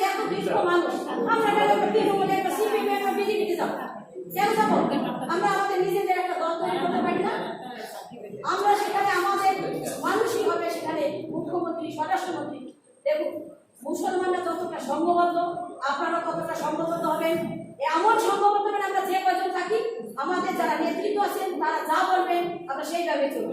আমরা জীবনে এখানে কেউ সারা জীবন জন্য বাঁচতে আসি, মানুষ তো মরণশীল, সবাই আমরা একদিন চলে যাবো, দুদিন আগে আর দুদিন পরে। যদি ভালো কাজের জন্য আমাদের মনে যে ভয় তাও বলবো। এই যে ধরেন আমরা অনেক কষ্ট করে লক্ষ্মী পুজো করি, অনিল আমরা লক্ষ্মী পুজো করি, তা তো কোটি কোটি টাকা আমরা করি বলেও আমরা না তারা একটু বেশি ফুল কেনে, বেশি জিনিসপত্র কেনে, পোশাক কেনে, আমরা একটু কম কিনি, একইভাবে করি আমরা কাগজ করেছি আর সে কোটি কোটি টাকার মালিক। বুঝতে পেরেছেন? এই দেশে যত সম্পদ আছে সব ওদের হাতে মুঠোয়, যত ভালো ভালো অফিস আদালত কোর্ট কাছারি সব ওরা বসে আছে, আমরা কিন্তু কেউ নেই। ওটা যাও আমরা একটা স্বীকৃতি কিছু দেয় না। তাহলে আমাদের এখান থেকে আপনারা সবাই আসছেন, আমাদের একটাই কথা, আমাদের কি হতে হবে, একতা হতে হবে। যে কোনো কাজে আমরা বেরোবো, আমরা যদি আমাদের মনে করি আমাদের যেখানে জীবন চলে যায় যাক, আমি চাকরি করছি বলে এমন একটা জায়গায় দিতে চাই আমার সন্তান চাকরি পাবে কি করে খাবে, ইট বিক্রি করে খাবে আমার সন্তান, সেই জায়গায় ওরা আমার সন্তান চলে আসে। কোনো সরকার কিন্তু আমাদের না। আমি মনে করি না মমতা না সিপিএমের আমাদের মরিচাপের কথা আপনারা জানেন, সেখানে আমাদের সমাজের মানুষ সেই সুন্দরবনে দণ্ডকারণায় কোথায় বসতি পেয়েছিল, সেখান থেকে এনেছে তোমাদের ওরা বসতি দেবে। তখন ওরা একটা সংগঠন করতো, সেই সংগঠন ভাবলে আমাদের ভোট দেয় কিনা সেই ভয় পুলিশ পাঠালো, পুলিশ পাঠালে তাদের অনেক কষ্ট করে টিউবওয়েল পোকা ছিল, টিউবওয়েল ফেলে দিল, ওদের এত ঘর বাড়ি জ্বালিয়ে পুড়িয়ে দিল, তোমরা আবার ফিরে দাও, একটু ফিরে গেল। নৌকায় করে যখন যাচ্ছিল ছোট ছোট বাচ্চা সন্তান সবাইকে জন্মদিন জলে ফেলে দিল। এত বড় অমানবিক কাজ ভাবতে পারে? কয়েক হাজার লোক সে পরিচয় করে আমাদের সমাজে মানুষ। আমরা এখনো কিন্তু সেই ভালো জায়গায় নেই। এবার ওই বর্ণবাদী মানুষ যারা তারা দেখে সবাই পরিচয় করার দরকার নেই। আমাদের এই যে গুজব ঠাকুর এত বড় একটা মহান শিক্ষাবিদ, সারা পৃথিবী গেলে সে কত হাজার হাজার স্কুল করলো, তার ইতিহাসের পাতায় নাম নেই, কিন্তু আছে কার নাম? চেষ্টা করে বিদ্যাসাগরের নাম আছে, সবাই আমরা জানি বিদ্যাসাগর কত বড় মহান ব্যক্তি, কিন্তু বিদ্যাসাগরের কলেজ জায়গা কি সংস্কৃত পাঠের অধিকার এগুলো তো সূত্রটা যাবে না। তাহলে সেই জায়গা থেকে আমরা উঠে আসি। আমাদের একটাই কথা, আমাদের সবারই সংঘবদ্ধ হয়ে চলতে হবে। এই যে দেখুন আমরা একজন লোক এসেছি সবাই একইভাবে আমরা চলতে পারি। আপনারা যখন দেশ স্বাধীন হয় ক্ষুদিরাম বসু কি বলেছিল, বিদেশের কাছে ছবি হোক যা হোক কোনো পড়াশোনা ধরবো না, আমরা যখন সংঘবদ্ধ কোনো কাজের জন্য কোনো লোক আমরা করবো না, না খেয়ে বললে হতো। এই যে যখন মুসলমানদের মধ্যে প্রেসিডেন্ট মুশারফ দাদা আব্বাস সিদ্দিকী সে মমতার দিদির পর না খেয়ে মধ্যে সে একটা সংগঠন গড়ে তুলছে, তার ডাকে হাজার হাজার লক্ষ লক্ষ মানুষ বড় হচ্ছে এবং তার মানে সেই 10,000 দিন ইসলাম মার্কেট করছে, কিন্তু সে বিচারছে না, তারা কোনো লোক করছে না। তাদের হযরত মুহাম্মদ নবীকে তারা কিছুদিন আগে ফ্রান্সের প্রধানমন্ত্রী কি করে অপমান করেছে বিদায়, তারা এত আন্দোলন করে তুললো, তারপরে সেই ফ্রান্সের প্রধানমন্ত্রী ক্ষমা চাইতে বাধ্য হয়ে হাত জোর করে। বুঝতে পেরেছেন? তাহলে আমাদের অতিথিকে অসম্মান করে সবাই এগিয়ে আসতে হবে। আমাদের চট্টগ্রামের মাটি বা নবকের মাটি একটা ঘর না দেয় না দিই, ওই ঘরটা কিন্তু ওদের না, ঘরটা আমাদের পয়সায় জনগণের মমতা ব্যানার্জির টাকা ছিল, সেটা জনগণের টাকা মানে মমতা ব্যানার্জির টাকা, সরকারের টাকা, আমাদের টাকা, আমাদের টাকা আমাদের পরিচালনা করে আমাদের প্রার্থী, আমাদের প্রাণা। এবার ওই যে আরেকটা কথা এনআরসি নিয়ে কথাটা সংক্রান্ত করছে, আমরা হচ্ছে ভাই ভারতের মূল নিবাসী, ভারতের ভূমি সন্তান, এটা ভাবলে না। 1947 সালে 14 আগস্ট নিউইয়র্কে ঘুমিয়েছিলাম, 15 আগস্ট কি হলো আমরা বিদেশে হয়ে গেলাম, এটা আমরা কেন মানতে পারি? ওনাদের হাতে ক্ষমতা আমরা হাসতে দিল, আমরা মাই দিলাম, ওনাদের হাতে ক্ষমতা, এখন বলছে আমরা না করতে দেবো না, আমাদের শরণার্থী বানাবো, শরণার্থী আমরা কেন হতে পারবো? আমার নিজের দেশে আমি কেন নিজের দেশে শরণার্থী? আপনাদের তো সব কিছু আছে, বলে না শরণার্থীদের জায়গা দেবো, আমরা শরণার্থী হবো কেন? ঠিক এটা কি ভুল? আমি শরণার্থী, আমার এখানে 14% জন্মভূমি ভারতবর্ষ, তাই এইটা আপনারা নিজেরাই বুঝবেন এবং বুঝে চলবেন। আপনাদের কথা আমরা চলবো না, অন্যবাদীদের কথা আমরা চলবো না। আমরা এই যে কথাটা আপনাদের দেখতে পেয়েছি, প্রতিটা সবাই যদি এইভাবে আমরা দেখতে পাই, এতগুলো মানুষ যদি আমরা সবাই হাতে হাত মিলান, তাহলে আমরা আগামী সামনে দিকে এগিয়ে যেতে পারবো। যে সমস্যা আছে আমরা সেটা মিটিয়ে নিতে পারবো। বর্তমানে একটা ছিল বুঝলেন, ও কি করছে, বড় সংগঠন তৈরি করে যার ফল নেই, তারা নিজেরা জানে না আমাদের সমর্থন থাকে, আমি 5,000 দিলাম, ও 5,000 দিল, ও 10,000 দিল, এইভাবে দিয়ে একটা ফল পেয়ে যাচ্ছে। আমরা যদি এতটা সম্পর্ক করতে পারি, 50 জন মানুষের 50 টাকা হয়ে যাবে, তখন আমরা যদি অনেক বেশি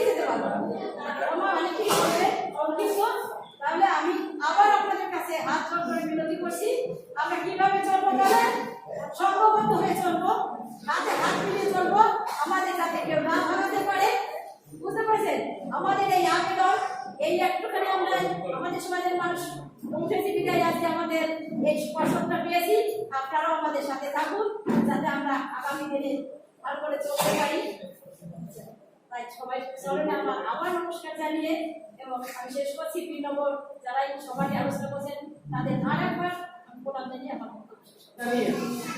আমি এরপরে বক্তা বা যিনি আমাদের জনসংযোগকারী বা জনসংযোগের জন্য আমাদের শুধুমাত্র নদিয়াতে নয় বাইরেও তিনি জনসংযোগ করছেন বা পশ্চিমবঙ্গের বিভিন্ন প্রান্তে ছুটে চলেছেন আমাদের এই নবসূত্র সম্প্রদায়ের জনসংযোগ বাড়ানো বা একত্রিত করার জন্য যে অগ্রণী ভূমিকা পালন করছেন তিনি আমাদের সকলের প্রিয় দীপক রায় মহাশয়। তিনি তার মূল্যবান বক্তব্য আমাদের কাছে জয় গুরুজন হরিজন। আমি বেশি সময় নেব না, কারণ আমি দেখতে পাচ্ছি আমার মা বোনেরা সবাই এসছে। দুপুর দুটোর সময় দেখলাম। আমি প্রথমে আমাদের যে বৃন্দ আছে, আমাদের সিনিয়র লিডারশিপ, আমাদের জেলা সভাপতি বিমল বালাদা আছেন আমাদের মধ্যে, অসিতা ভোলাদা আছে, দাদারা আছে, তার বেশি নাম নেব না। সবাইকে ব্যক্তিগত ধন্যবাদ আমার শুভেচ্ছা জানিয়ে, ভালোবাসা জানিয়ে, আর সব থেকে ইম্পর্টেন্ট হচ্ছে আপনারা যিনারা এখানে এসেছেন সবাই বের করে সবাইকে আমার শুভেচ্ছা প্রণাম ভালোবাসা জানিয়ে আমি কয়েকটা কথা বলবো। আমরা নবসূত্র বিকাশ পরিষদ, যেটা কি আপনারা জানেন একটা অরাজনৈতিক সামাজিক সংগঠন, এনজিও।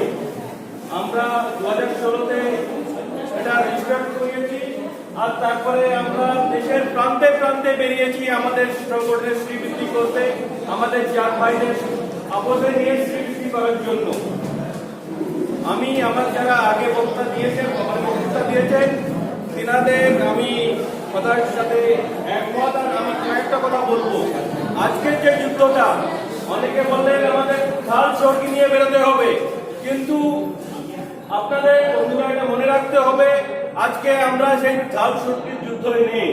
আজকে কিন্তু যে যুদ্ধ হচ্ছে সেটা সাইবার স্পেসে হচ্ছে। আমরা যখন বলছি আমাদের ছেলে মেয়ে ডাক্তার হোক, ইঞ্জিনিয়ার হোক, লয়ার হোক, প্রফেসর হোক, সেটি ঢাল সরকি নিয়ে লয়ার হবে, প্রফেসর হবে, ডাক্তার হবে, একই না? না, কখনো না। তার জন্য দরকার শিক্ষাগত যোগ্যতা, শিক্ষার আলো, যেটা আমার ঠাকুর বলেছেন। আর তার জন্য আমাদের একটাই কাজ, একটাই আমাদের উদ্দেশ্য থাকবে কি আমার যেই নতুন প্রজন্ম কিংবা আমাদের যেই সন্তান, তাদের উচ্চ শিক্ষায় শিক্ষিত করা, তাদের to give them well education, best of the education. শিক্ষা থাকলে আমাদের অস্তিত্ব থাকবে। আর যদি আমাদের জাত ভাইরা, আমাদের পরের প্রজন্ম যদি শিক্ষিত না হতে পারে, তাদের মধ্যে যদি আমরা শিক্ষার আলো না পৌঁছায় দিতে পারি, তাহলে কিন্তু সমাজের উন্নয়ন, আমাদের জাতির উন্নয়ন কখনো হবে না। সেজন্য আমি আপনাদের কাছে বারবার এক কথা বলবো। আর আজকে আমার একটা জিনিস খুবই ভালো লাগছে, আমরা দুটোর সময় দিয়েছি। সেই দুটোর সময় আমরা দুটোর সময় বেলা 2 ঘটিকার সময় আমরা এখানে মিটিং করব, সেই প্রস্তাবটা আমরা দিয়েছিলাম ভাই দীপঙ্কর সরকারের কাছে। আর আমি তাকে অশেষ ধন্যবাদ জানাই। আর তাকে আমাদের একটা গৌরবগানি দিতে হবে কি এই সুন্দরভাবে তার সাথে রয়েছেন ওনার কাকা, আমাদের কাকা মহেন্দ্র মন্ডল মহাশয়। তেনার খুবই বড় অবদান, কারণ আমরা আসবো, ভাষণ দিয়ে, বক্তৃতা দিয়ে চলে যাব, কিন্তু তার আগে যে আয়োজনের যে কষ্ট, সেই সময় দিতে হয়। আপনাদের কালকে কালী পুজো গিয়েছে, আবার আগামীকাল ভাইফোঁটা, তার জন্য আপনারা, তার সত্ত্বেও আপনারা এখানে এসছেন এই দুপুরবেলায় সময় বের করে, তার জন্য আপনাদের বিশেষ ধন্যবাদ। তবে আর বেশি কিছু বলবো না, আমি 3 মিনিট বলে দিয়েছি, আর 2 মিনিট আমি বক্তা আমার নিজের স্পিচ শেষ করবো। আমার বাংলা চিন্তা আছে, তার জন্য আপনাদের কাছে ক্ষমা চেয়ে নিই। সেজন্য কিছু কথা আমাকে দুবার বলতে হয়। আমি একটাই কথা আপনাদের বলবো কি আপনারা মা বোনেরা যারা এখানে এসছেন, এই উদ্যোগ নিয়েছেন, আপনাদের বুঝতে হবে কি আজকে আমাদের কাছে একই লক্ষ্য, আমাদের একবদ্ধ হয়ে ইউনাইট হয়ে আমাদের নিজের ছেলে নিজের মেয়ে নিজের প্রজন্মের জন্য তারা কিভাবে উচ্চ শিক্ষার আলোয় শিক্ষিত হয় সেটাই আমাদের চেষ্টা করতে হবে।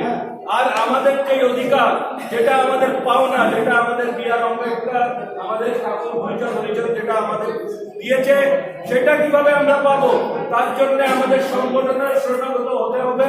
সংগঠন যদি থাকে মানুষের জোর না, এটা ব্যানারের জোর। সবসময় বলে banner is bigger than a man, মানে একটা মানুষের থেকে ব্যানার সবসময় বড়, সংগঠন একটা মানুষ থেকে বড়। আমাদের একবদ্ধ হয়ে সবাইকে পরস্পর মানে কন্ডে লাগে যারা লিডারশিপ আছে তাদের সাথে একবদ্ধ হয়ে আমাদের এগিয়ে যেতে হবে। এটাই বলে আমি বক্তব্য শেষ করছি। জয় হিন্দ, জয় উজ্জ্বল। ধন্যবাদ জানিয়ে এখন আমাদের সামনে যিনি নদিয়ার কার্যকরী সভাপতি, তিনি হলেন আমাদের দিলীপ বাবু বা দিলীপ বিশ্বাস। তিনি তার মূল্যবান বক্তব্য আপনাদের শোনাবেন।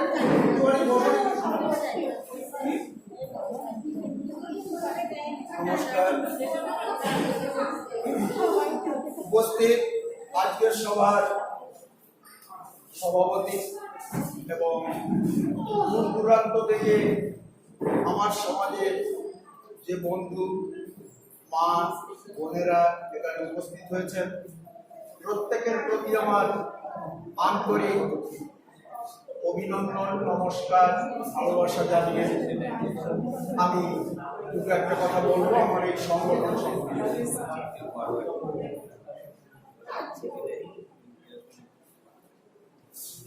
2015 সালে আমরা এই দক্ষিণবঙ্গে এই সংগঠনটা শুরু করি।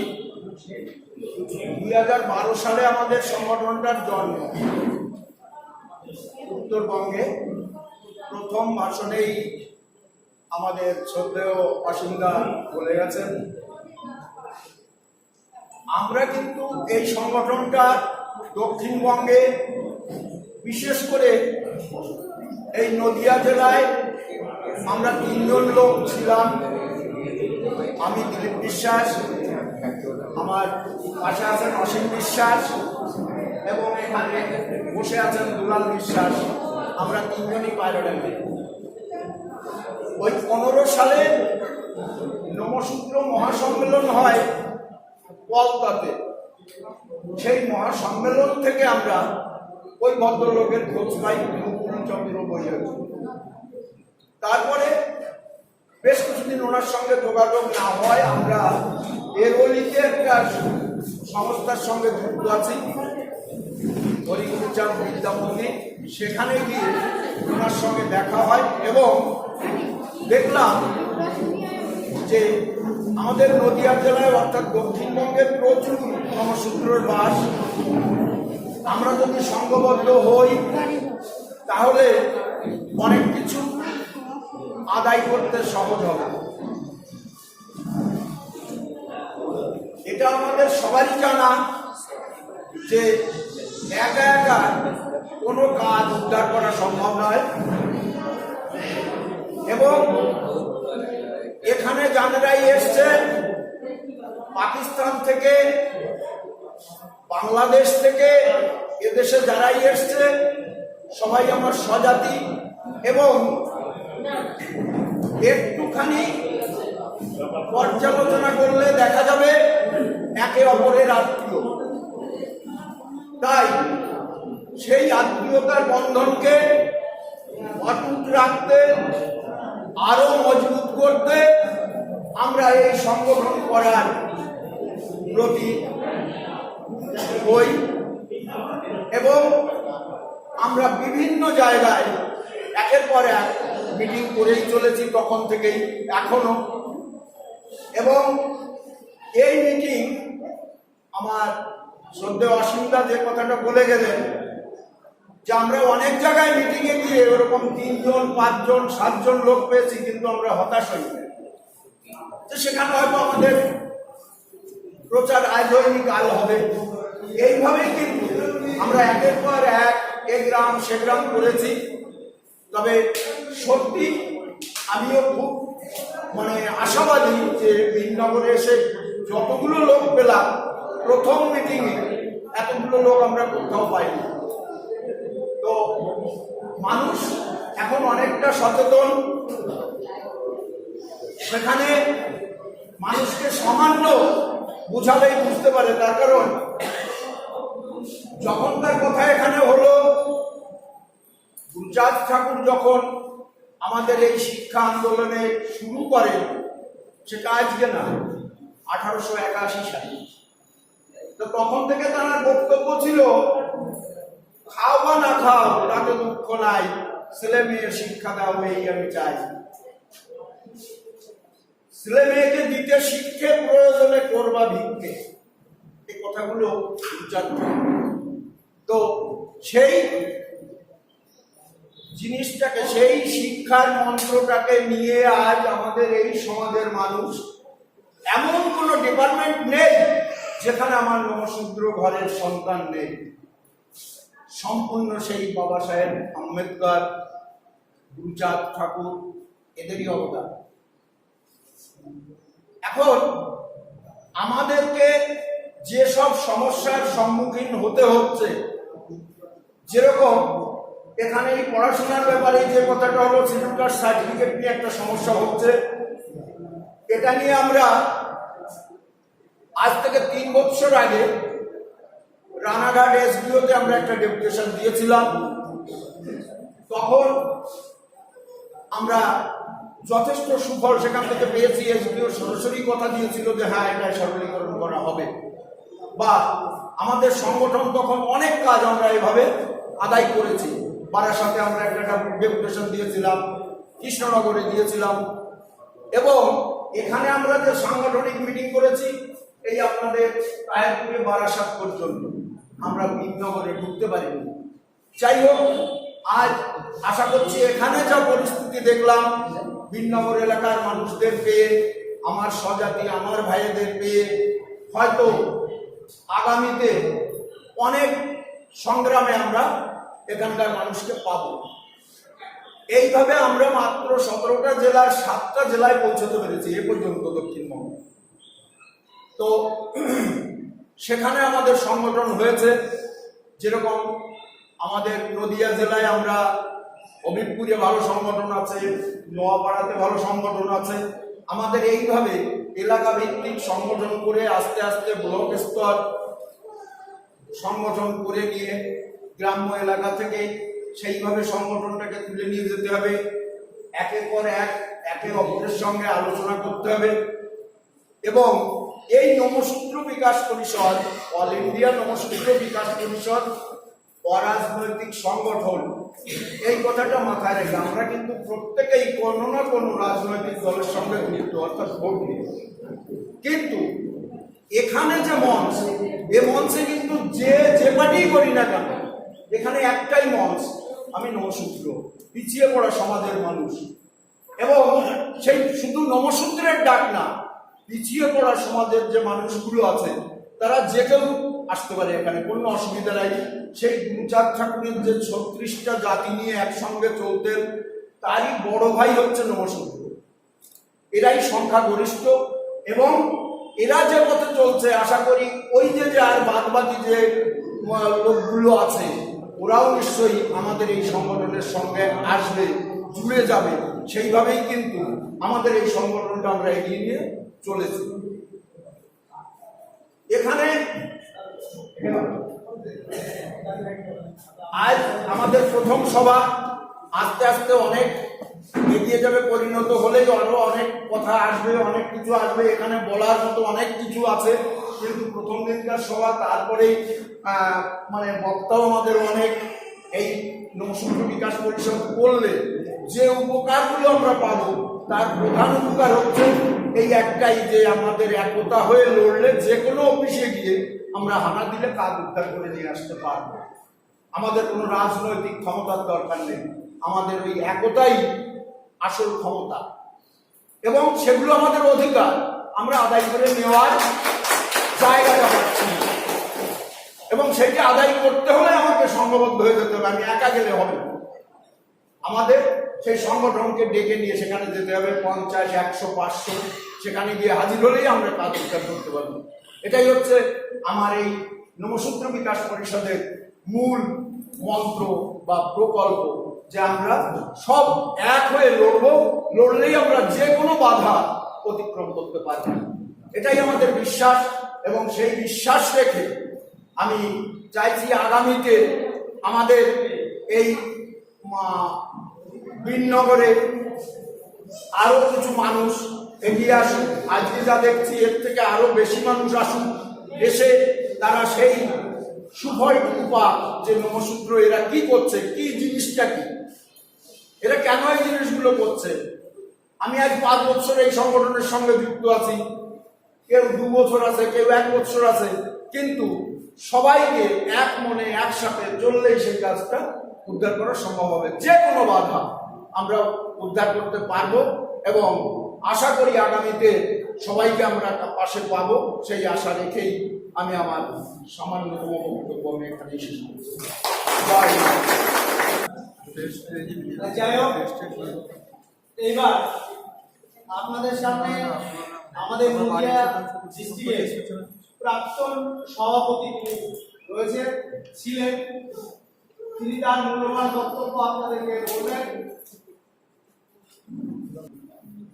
আমার উৎকর্ষ দেবতা শ্রী শ্রী হরিচাঁদ ঠাকুর, আমার জাতির পিতা হরিচাঁদ ঠাকুর, শান্তি মা, সত্যবান, এবং এই মঞ্চে যারা আছেন গুণীজন আমাদের রাজ্য থেকে এবং জেলা পর্যন্ত জেলা স্তরে সকলকে আমার প্রণাম, ভালোবাসা। এবং এই মঞ্চে যারা বসে আছেন, আমি মনে করি আমাদের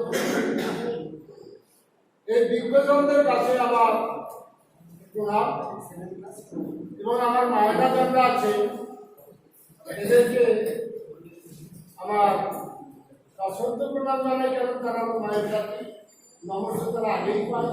আমি মনে করি এই অল ইন্ডিয়া নমশূদ্র বিকাশ পরিষদ করতে যেয়ে দেখেছি আমরা অনেক বাধার সম্মুখীন হয়েছি, কারণ এখানে একটা প্রশ্ন এসেছিল যে আমরা রাজনীতি করবো কি করবো না, আমাদের উদ্দেশ্যটা কি। আমরা কিন্তু এটা হাড়ে উপলব্ধি করতে পেরেছি। যেমন আমার রাজ্য সভাপতি বলছেন যে আমরা 4-5 জন লোককে 3 ঘন্টার পরে 3 জন লোককে নিয়ে আমরা মিটিং করি, কারণ এমন একটা চাপ যে অল ইন্ডিয়া নমশূদ্র বিকাশ পরিষদ সে আবার কি জিনিস ওখানে থেকে আবার না খাবে না ভাই, কথা দিয়েছে, কথা দিয়েও কথা তারা রাখেনি। কিন্তু আমরা নাছরবান্ধা যে আমার কাছে লোক কোথায় কে আছে আমরা খুঁজে বের করবই, এই চিন্তাধারা যেমন দিলীপ বাবু বললেন, সেখানে আমরা একটু প্রসঙ্গ বাড়িয়ে দেওয়ার দরকার আছে যে আমাদের এর পরবর্তী স্টেপে যেমন আপনারা জানলেন বাংলাদেশি পড়লে পারে জিএসপি ধরত, এই জিএসপি ধরার বিরুদ্ধে আমরা নানাঘাট ডেপুটেশন দিয়েছিলাম, এবং আমরা হুঁশিয়ারি দিয়েছিলাম জিএসপি তুমি হুঁশিয়ারি হুঁশ হয়ে যাও, তা নাহলে তোমার বিপদ আছে। তাই যেমন সেদিন আজকে আপনারা যাকে নদীতলা সভাপতি হিসেবে পেয়েছেন, সেই বিমল বাগা মহাশয় এখানে ভদ্রলোক উপস্থিত আছেন কিনা জানি না, হবিপুরে বাবু রায়, ভালো নাম মনোরঞ্জন রায়, এবং এখানে আজ যে আয়োজনটা করেছেন দীপঙ্করের মধ্য দিয়ে আমাদের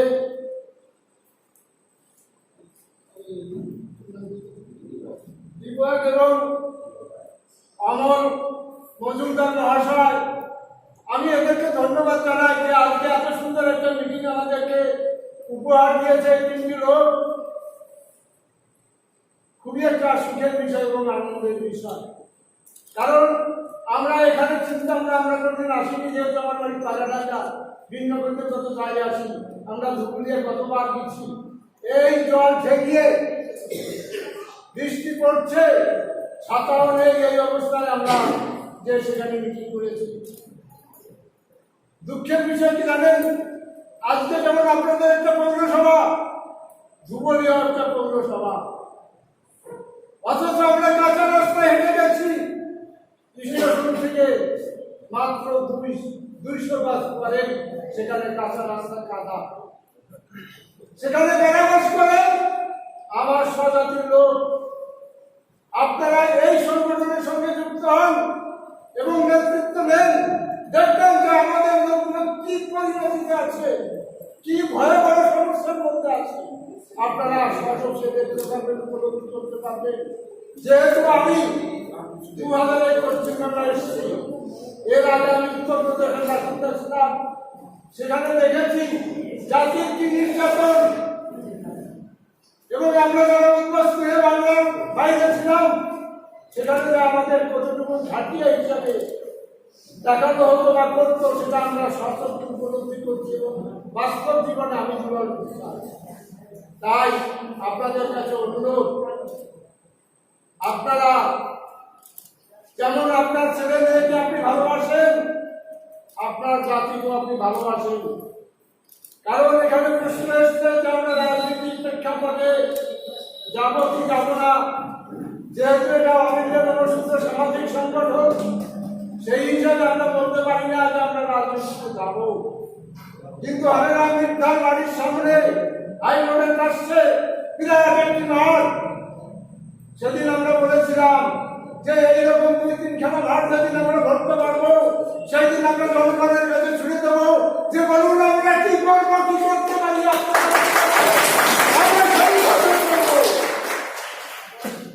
আজ 13 তারিখ, গত 13 তারিখে আপনারা আমাদের চারণ কবি অসীম সরকার মহাশয়ের নাম নিশ্চয়ই শুনেছেন। আমার সঙ্গে ওনার খুব একটা তীক্ষ্ণ সম্পর্ক। 12 তারিখে আমি ফেসবুকে দেখলাম একটা মিটিং হবে এবং অসীম সরকার তার নেতৃত্ব দেবেন এবং প্রধান বক্তা। আমি কারণ উনি একটু বিজেপি ভাষা, আমি ওনাকে প্রশ্ন করলাম, সরকারদা কি এই সম্বন্ধে আপনারা মিটিং করবেন, কি আলোচনা হবে? তখন বললো যে ভাই এখন উঠে বলা যাবে না, আপনার কি সময় আছে আগামীকাল? হ্যাঁ আছে। তাহলে আপনি আমার বাড়িতে আসুন। ভদ্রলোকের বাড়িতে গেলাম, গাড়িতে করে আমাকে কলকা নিয়ে গেল এবং সেখান থেকে আমাকে আবার, কিন্তু সেখানে যে কি গেলাম, অসীম সরকার স্পষ্ট ভাষায় বলছে যে পশ্চিমবঙ্গের যে 13টা সিট দিয়েছি বিজেপি, তার মধ্যে আমি অসীম সরকার একজন শরীর এবং আমার মতামত সেখানে দিয়েছিলাম, কিন্তু তোমরা কথা রাখনি। কি কথাটা রাখি?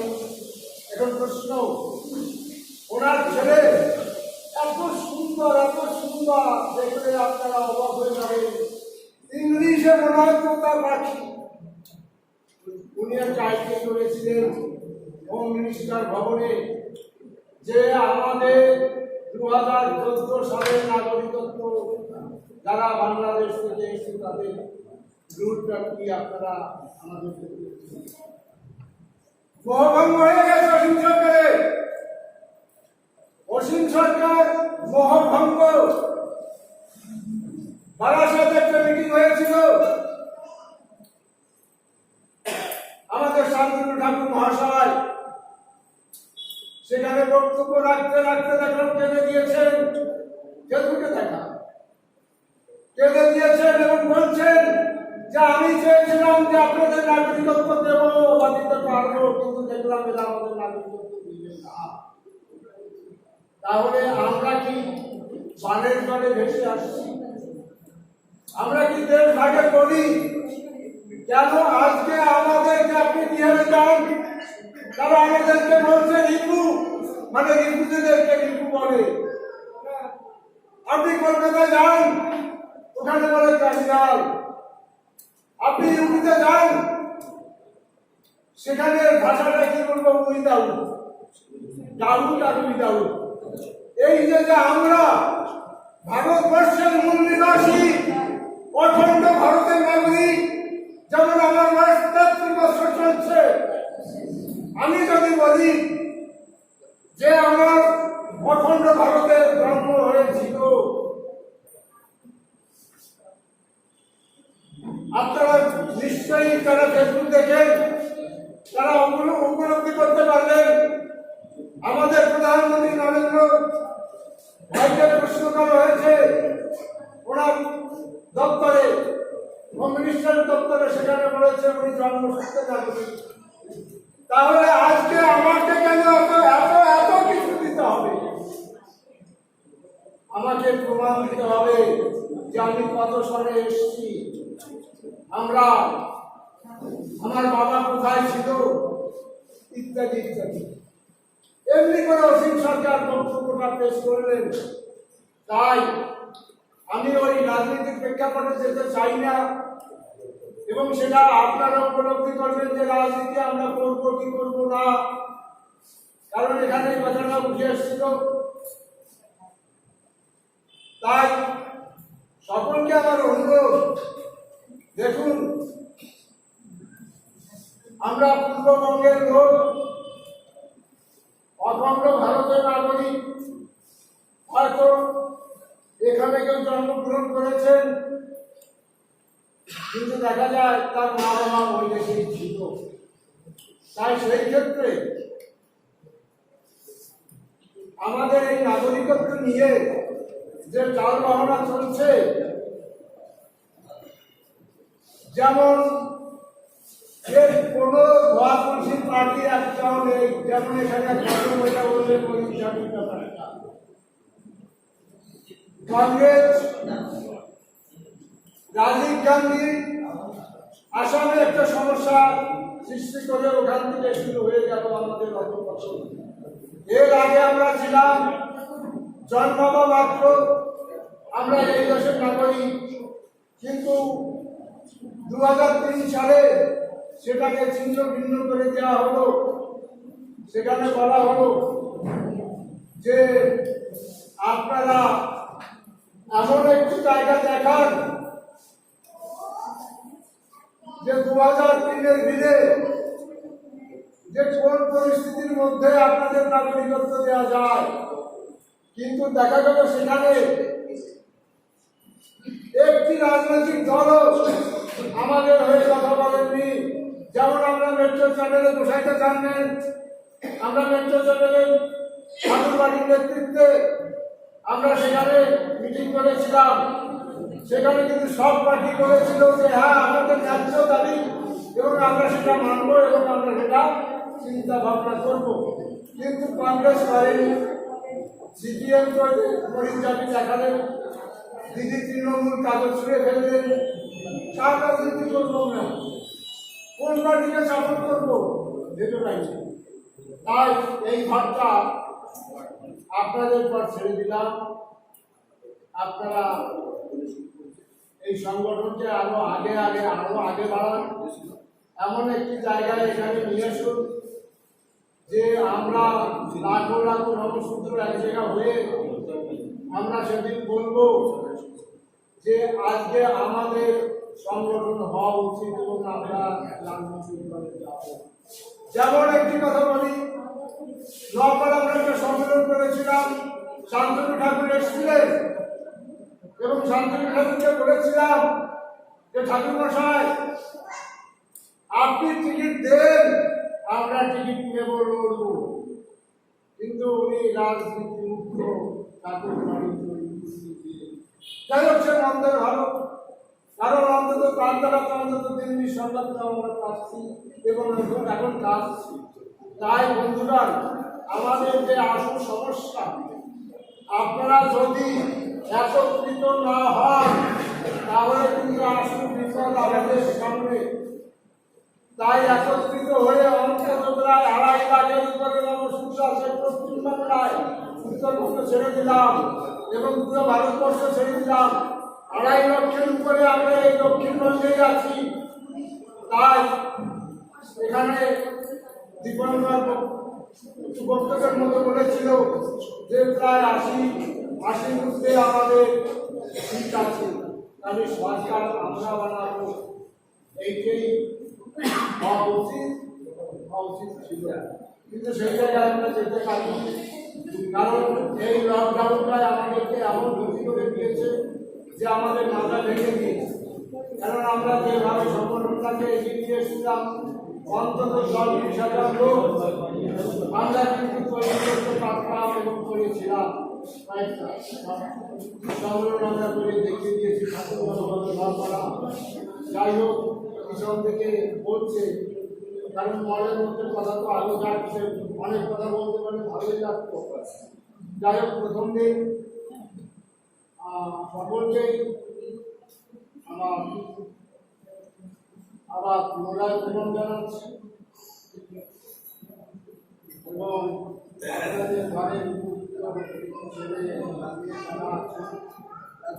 কারণ আমরা তো যে আমরা শুরু করেছিলাম, আমরা তো এখন বার্ধক্যের খাতায় এসে গেছি।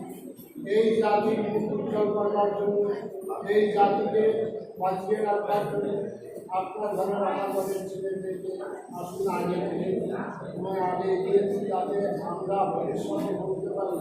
কি বলবো জানেন, এই মিটিং করতে গিয়ে আমার ছোটবেলার হারানো ভাই বক্তব্য রাখতে বলেছি, আমার বাড়ি ওরাকান্দির ধারে, বাসুদেবপুর গ্রাম, গোপালগঞ্জ সাব ডিভিশন। আমার নাম অমর গ্রামেন্দ্রকালী। এসে জড়িয়ে ধরছে, টাকা আমাকে চিনছে, তোমার বাড়িটা আছে, আমরা চিনতে না, আমরা চিনব থেকে করবো, তো দেখে এমনি করে অনেক হারানো লোক আবার নূতন করে জীবনে পেয়েছি। তাই আপনারা আসুন, দেখবেন কি মজা এর মধ্যে আছে। অনেক অনেক তথ্য আপনারা পাবেন। যাই হোক, এই কথা বলে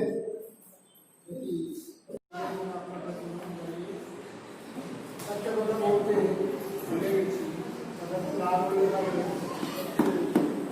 মনে করেছি, কারণ এখানে আমার কারণ আমরা অনেকের বিকাশ পরিষদ, আমরা অনেকের নবসূত্র বিচার পরিষদ করতে এসে দেখেছি যে কেউ মুসলিমানা, কেউ আচারমানা, কেউ অনন্ত ঠাকুর ইত্যাদি ইত্যাদি। যে মতই হোক না কেন, যখনই আপনি বলবেন যে আমি নবসূত্র, তখন কিন্তু হয়। এবং এই জন্যই আমার জাতির পিতা বলেছি এবং আমার উৎকর্ষ দেবতা ঐশাখ ঠাকুরকে এই জন্যই বলেছি যে এই পর্যন্ত যত অবতার আসছে, কোনো অবতার কিন্তু আমাদের ওই জায়গাটায় পৌঁছতে দেয়নি। যেমন বক্তব্য রাখতে গেলে আরো বেড়ে দেবে। যাই হোক, এই জন্য এই উৎকর্ষ দেবতা এবং যারা এখানে অন্য ধর্মগ্রন্থী আছেন, তারা একটা সাইডে নিয়ে যাবেন, কারণ এই ধর্মটা উত্তর ঠাকুর যদি না আসতে তাহলে এই ধর্মটা তাই এই কথাটা শুনলাম। এই কথা বলে আপনাদের মধ্যে থেকে অনেকেই হয়তো এখন লজ্জা পাচ্ছেন, তখন লজ্জা পাবেন না। সেই কথা মাথায় রেখেই আমরা কিছু মাথায় রেখে আমাদের একটা টিম গঠন, সেই টিম গঠন হচ্ছে, সেটা অ্যানাউন্স করে দেবেন। আর এখন বর্তমানে চন্দনবাবু আপনাদেরকে কিছু শোনাচ্ছেন। হ্যাঁ, বিমলবাবু এরপরে গল্পটা বলে দেবেন। ধৈর্য ধরে বসুন। মহৎ অনুষ্ঠানে বলব, শ্রেণীগত সংগঠন, অনুন্নত সম্প্রদায় বলে আখ্যা দেয় যারা উচ্চ বর্ণের আছে তাদের। সেই মহৎ অনুষ্ঠানে বিশ্বকর কথা হলে উপস্থিত আছেন আমার জেলার সভাপতি এবং রাজ্যের কর্মকর্তা ও জেলার কার্যকারী সভাপতি, সর্বোপরি উপস্থিত আছেন এই অঞ্চলের এই পৌরসভার যারা আমূলসূত্র সম্প্রদায়ভুক্ত মানুষ উপস্থিত হয়েছে। প্রত্যেককে শুভ বিজয়া এবং শুভ দীপাবলি শুভেচ্ছা সশ্রদ্ধ প্রণাম জানিয়ে আমি সংক্ষিপ্তভাবে আপনাদের সামনে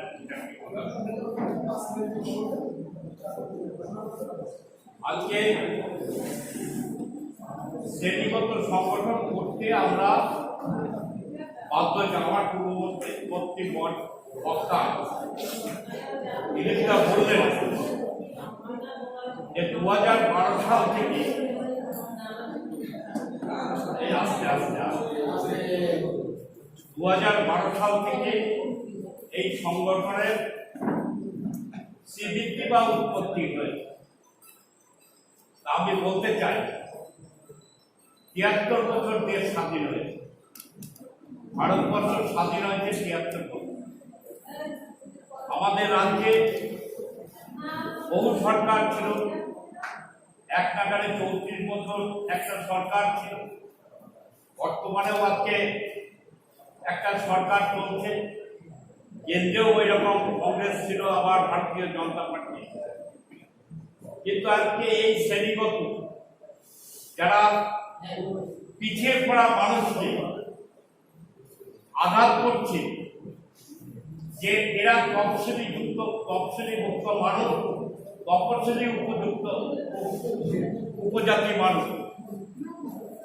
আমি একটু প্রশ্ন রাখতে চাই আপনাদের কাছে, যারা উচ্চ বর্ণের তারা কি অতি সুন্দর, তাদের কি 4টে হাত 4টে পা, তাদেরও কিন্তু 2টো হাত 2টো পা, তাদেরও গায়ের রং সামান্য কালো ফর্সা। তাহলে আমাদের সঙ্গে আমরা মানুষ হয়ে 2 পায়ে দাঁড়াচ্ছি, 2টো হাত আছে আমাদের ঘরে আইএস অফিসার আছে, আইপিএস আছে, ডিএম আছে, এসডিও আছে, এমবিবিএস আছে, এমডি আছে, এফআরসিএস আছে। কেন আমরা নিম্ন বর্ণের আখ্যা পাচ্ছি? এটা আমাদের বিচার। দেশ স্বাধীনের পর 2012 সাল থেকে লড়াই করতে হচ্ছে, শ্রেণীগত সংগঠন করে অধিকার আদায় করে নিতে হচ্ছে। বড় লজ্জার কথা, গণতন্ত্র দেখে আমরা চিৎকার করছি গণতন্ত্র বলে, আবার বর্তমানে যিনি কেন্দ্রে আছেন তিনি বলছেন ডিজিটাল ইন্ডিয়া করবো আমি, ওটা ইন্ডিয়াকে ডিজিটাল করবো। ডিজিটাল কথার মানেটা কি এটা আপনারা সবাই জানেন। যে দেশে এখন পর্যন্ত জাতপাতের প্রথা গেল না, ডক্টর বি.আর. আম্বেদকর যখন দেশ 1947 স্বাধীন হলো, হওয়ার পর জাতির জনক যাকে আখ্যা দেওয়া হচ্ছে মহাত্মা গান্ধী, জাতির জনক বলে তাকে বলা হচ্ছে। স্বাধীন হওয়ার পরে লর্ড কর্নাল বা ব্রিটিশের যে কর্ণধার ছিল তারা বলেছিল জাতির জনককে, তোমরা সংবিধান তৈরি করো, সেই সংবিধানে আমরা স্বাক্ষর করে যাব যে ভারতবর্ষ স্বাধীন ভারত করে তোমরা চালাবে। কিন্তু জাতির জনক তখন যে সংবিধান তৈরি করেছিল, আজকে সেই ব্রিটিশ কর্মকর্তা বা আধিকারিকদের মনোভূত হয়েছিল না। তখন বি.আর. Ambedkar, doctor B R. আম্বেদকরকে দায়িত্ব দিয়েছিল তারা, তার কারণ সে রুইদাসের ছেড়েছিল, উচিত ছেড়েছিল। জাতির জনক তাকে দায়িত্ব দেয়নি। পৃথিবীর মধ্যে তখন ডক্টরেট উপাধি পেয়েছিলেন বি.আর. আম্বেদকর, কিন্তু ব্রিটিশ তারা বুঝতে পেরে চলে যাওয়ার আগে তাকে দায়িত্ব দিয়েছিল যে তুমি সংবিধান তৈরি করো। আমরা কি দেখতে পেলাম পরবর্তীতে? সেই সংবিধান এসসি এসটি সংখ্যালঘু রিজার্ভেশন সমস্ত কিছু তৈরি করে গেলেন বি.আর. আম্বেদকর। তাই বাবা আম্বেদকরকে আমরা শ্রদ্ধা করি কিংবা গোটা পৃথিবীর লোক, গোটা দেশের লোক সম্মান করে, একটা সম্মানের জায়গায় তার মূর্তি স্থাপন করা হয়। আজকে যদি উনি না করতেন, সুযোগ যদি আমাদের না দিতেন, তাহলে নমশূদ্র ছেলে আইপিএস হতো না, আইএস হতো না। এটা আপনাদের আগে চিন্তা করতে হবে। আজকে আইএস আইপিএস ডব্লিউবিসিএস আমাদের ঘরে জন্মানো খুব কষ্টকর হতো। তাহলে সেই জায়গায় দাঁড়িয়ে সেই রকম একটু আমি ব্যাখ্যা করে বলছি, ৭৩ বছর স্বাধীন হয়েছে, কেউ দেখেনি নমশূদ্র বিকাশ পরিষদ তৈরি করতে হবে, কি এই সম্প্রদায়কে আরো উজ্জীবিত করতে হবে। পশ্চিমবঙ্গেও ৩৪ বছর এক নাগারে বামফ্রন্ট শাসন করে গেছে। কোন সময় এসসি এসটি ট্রাইবেলের কথা বললে দরজা ঠুকতে ঠুকতে আমার রাজনৈতিক জীবনে আমি ২৫ বছর একটা জায়গায় আছি। আমি দেখেছি এসসি এসটি সার্টিফিকেট করা নিয়ে, স্টাইপেন্ড স্কলারশিপ নিয়ে বহু নমশূদ্র ভাইদের, রাজনীতি ভাইদের দরজায় ঠক্কর খেতে হয়েছে। বর্তমানে যে সরকারটাই আছে, নমশূদ্র বিকাশ পরিষদকে স্বীকৃতি দেওয়ার জায়গাটা তৈরি করেছে। তাই আমি সবাইকে বলবো, আজকে মতুয়া সংগঠন কোথায় করেছিল? শ্রী শ্রী ঠাকুর হরিচাঁদ গুরুচাঁদের ঠাকুর বি.আর. ঠাকুরের যে দান ভারতবর্ষে উনি যখন মন্ত্রী ছিলেন, আজকে এই মতুয়া সংগঠনকে উজ্জীবিত করার জন্য কোথায় দণ্ডকারণ্য, কোথায় উত্তরপ্রদেশ, কোথায় নৈনিতাল, কোথাও কিন্তু ভারতবর্ষের মধ্যে উনি বাদ যে আমার সম্প্রদায়ের মানুষ যাতে উজ্জীবিত হতে পারে এবং মাথা উঁচু করে দাঁড়াতে পারে। তাই সকলকে আমি বলবো যে আপনারা এই শ্রেণীগত সংগঠন মতাদর্শ যার যাই থাকুক, নিজের ভালো যেমনি পাগলও বোঝে, সেই রকম আপনারা চিন্তা ভাবনা করবেন।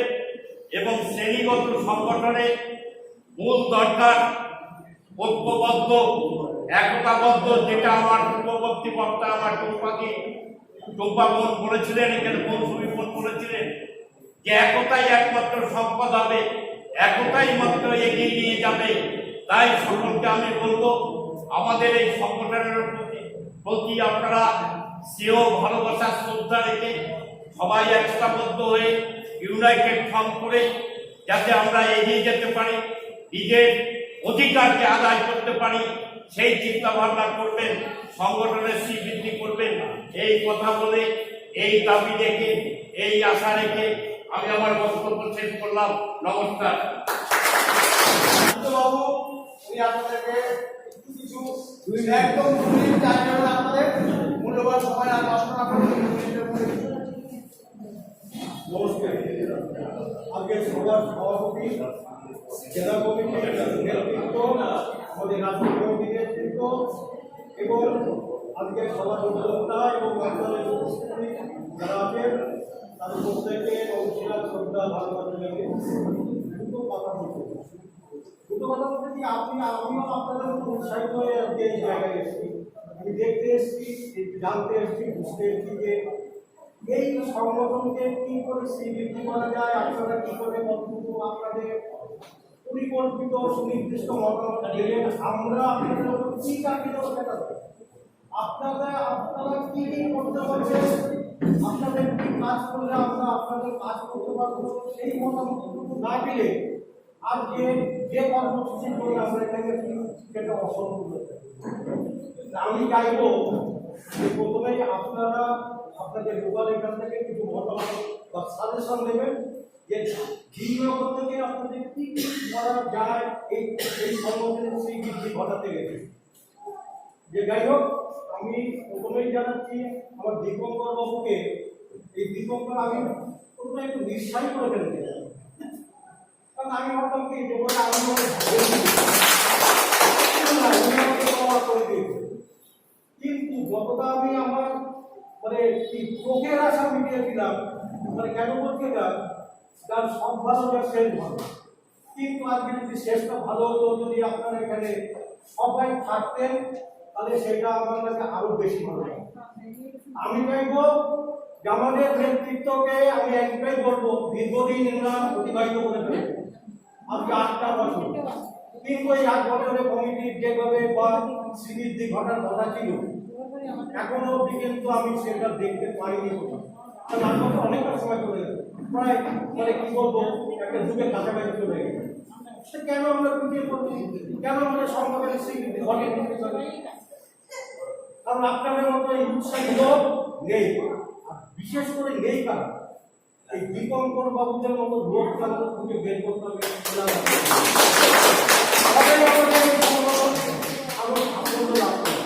সাফল্য না, অত্যন্ত দ্রুত সাফল্য। আমরা আমাদের সমাধান কি চাই সেটা আমাদের জানতে হবে। আপনারা কি সবাই বলতে পারবেন আপনাদের কি কি চাই? বলতে পারবেন না, কারণ যখন যেটা দরকার সেটা চাই। আজকে রেশন কার্ড চাই, আজকে সার্টিফিকেট চাই, ইত্যাদি ইত্যাদি। বুঝে সমস্যা করে যাচ্ছে একজন না, এই সমস্যাটা একজনের সমস্যা হলে হবে। এই সমস্যা আমরা সামগ্রিকভাবে তুলে ধরতে হবে। সামগ্রিকভাবে তুলে ধরতে হলে আমাদের সংঘবদ্ধ, সংঘবদ্ধ যদি না হয় তাহলে আমাদের কি করে সমস্যা সমাধান হবে? কেন আমাদের সরকার কেন আমাদের কথা শুনবে? আমাদের শোনাতে হবে। শোনাতে গেলে আপনাদের আরো সংঘবদ্ধ। তাই আমি আমার শেষ করার আগে আমি দীপঙ্কর বাবুকে একটা দায়িত্ব দিতে চাই, দায়িত্ব নিয়ে বলতে চাই। দীপঙ্কর বাবু, আপনি আপনার পার্শ্ববর্তী এলাকাগুলোতে যাতে সংগঠনের স্বীকৃতি ঘটে সেই রকম আপনাদের যোগাযোগ রাখতে হবে, এবং আগামী ইলেকশনের আগে আমাদের সরকারকে বুঝিয়ে দিতে হবে যে আমরা একটা জাতি আছে, তার জন্য আমাদের দৃষ্টি আকর্ষণ করা হবে সরকারে। আপনি একটা ব্যবস্থা করুন, বা আপনার এই পৌরসভা এরিয়া করুন, আপনি একটা মতো র্যালির ব্যবস্থা করতে হবে। এলাকার লোক জানো যে আমরা এখানে নমশূদ্র লোক আছি, আমাদের নমশূদ্র একটা সংগঠন আছে।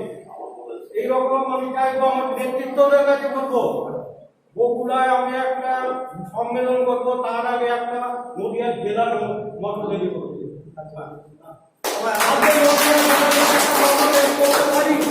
কল্যাণী থেকে ফরিদপুর পর্যন্ত, পলাশী পর্যন্ত, সারা জেলা কেন সারা দেশ জানবে এই চুপচাপ নেতৃত্ব দিলে হবে না, ঘরে বসে নেতৃত্ব দিলে প্রকাশ্যে বেরিয়ে আসবে, অধিষ্ঠ পদক্ষেপ নিতে হবে। তার জন্য যা যা করার দরকার সেই সব কাজগুলো করতে হবে। এই বলে আপনাদের কাছে আমার এই প্রত্যাশা রেখে আমার বক্তব্য শেষ।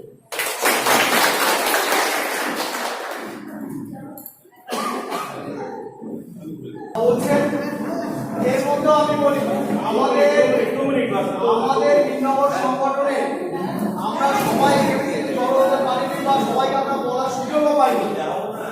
আমি আমার বেশ কিছু ব্যক্তি এখানে বেতন করে বলেছেন, ওটা বলেছি, ওটা বলেছি, ওটা বলেছি, নাম ধরে বলেছেন, কিন্তু আমি বলতে পারিনি, কারণ সেই সুযোগ পাইনি। তো আমাদের যে কমিটিটা গঠন হচ্ছে সাধারণত আমাদের এখানে তাদের কিছু আরো আমরা পদ দিতে পারবো, সেটা গ্যাপ রেখেই আমরা কিন্তু সংগঠন করছি। কেউ কোনো রকম ভাবে দুঃখ পাবেন না, আমার পদ আপনাদের পদ, আমার কাকার পদ আপনাদের পদ। আপনারা সবাই যদি থাকেন আমার পদের দাম থাকবে, ভ্যালু থাকবে। আপনারা যদি সঙ্গে থাকেন তবে সব কিছু দাম থাকবে।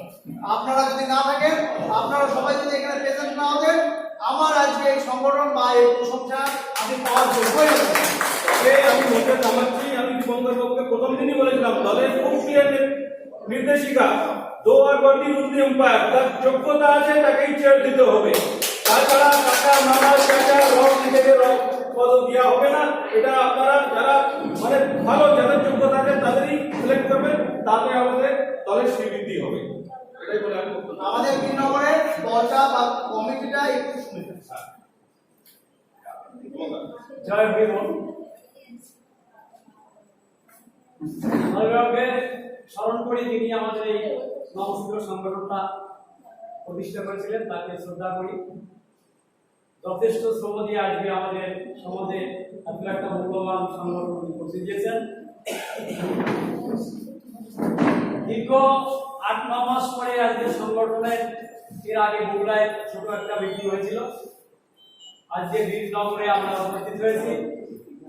বীরনগরে দীপঙ্কর সহ দীপক, অমল আর যারা সহযোদ্ধা আছে, আমরা নদিয়া জেলার কমিটির পক্ষ থেকে তাদেরকে আন্তরিকভাবে অভিনন্দন জানাই। আগামী দিনগুলি যাতে আরো সুন্দরভাবে সমাজ আমাদেরকে শ্রম দিতে পারে, এর জন্য তার সৎ বুদ্ধি, সৎ চিন্তা ভাবনা আমার বিচার থাকলে কাছে আমি প্রার্থনা করছি। আর সবচেয়ে ভালো লাগছে সংগঠন সম্পর্কে আপনারা কতটা জানেন না, আমাদের রাজ্য নেতৃত্বের কাছে শুনলেন, জানলেন, আরো অনেক জানবেন। আপনাদের কাছে একটা দাবি রাখছি, সেটা হচ্ছে যদি আজকে আপনারা 100 জন লোক উপস্থিত হন, প্রত্যেকেই একটা প্রতিজ্ঞা করবেন যে আমরা 5টা লোককে আমার সংগঠনের আওতায় আনবো। তাহলে আগামী দিন যদি বীরনগরে মিটিং হয় সেখানে 500 লোক উপস্থিত হবে। আর একটা সত্য কথা বলছি, সেটা হচ্ছে মানুষ যদি 60 বছর বাঁচে, 6 ঘন্টা যদি সে ঘুমায়, তাহলে তার জীবিত থাকে 45 বছর, 15 বছর সে মৃত। আপনি ঘুমটাকে একটু কমিয়ে সজাতির কাজে, সংগঠনের কাজে লাগাবেন, তাহলে জীবনে কাজে লাগবে। সংগঠন করতে এসে আজকে মনটা ভরে যায়। কেন ভরে যায়?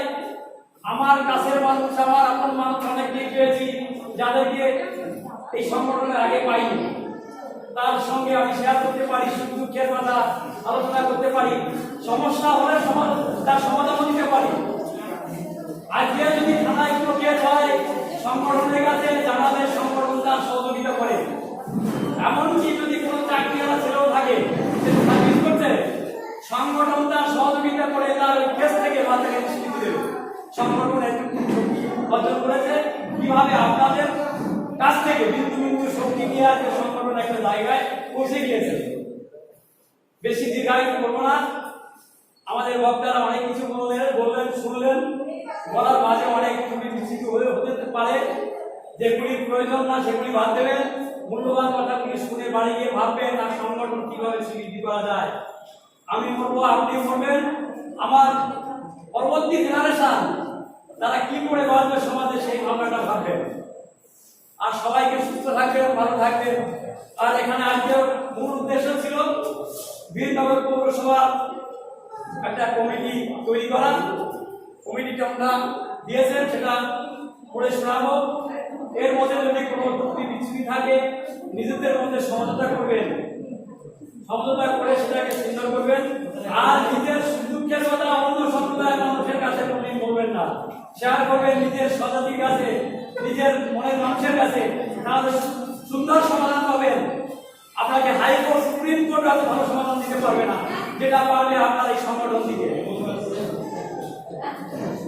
এখন এই কমিটিটা আপনাদের সামনে পড়ে শোনাচ্ছি। বীরনগর পৌরসভা কমিটি, হ্যাঁ, দীপঙ্কর সরকার সভাপতি, রমেশ মন্ডল সম্পাদক, নরেন্দ্র মন্ডল সদস্য। সামনে আসবেন সবাই। আচ্ছা, আপনার থেকে নাম বলে আপনারা সামনে আসবেন। আর সামনে আসবেন। আচ্ছা, দীপঙ্কর সরকার সামনে আসবেন, সভাপতি। রমেশ মন্ডল সম্পাদক সামনে আসবেন। আচ্ছা, এরপর হচ্ছে কোষাধ্যক্ষ শশীল মন্ডল। আচ্ছা, মনীন্দ্র মন্ডল সদস্য, বিকাশ বিশ্বাস সদস্য, প্রভাস রায় সদস্য, সুরেশ সরকার সদস্য, আর প্রণতি বিশ্বাস উনিও সদস্য। প্রণতি আছে না?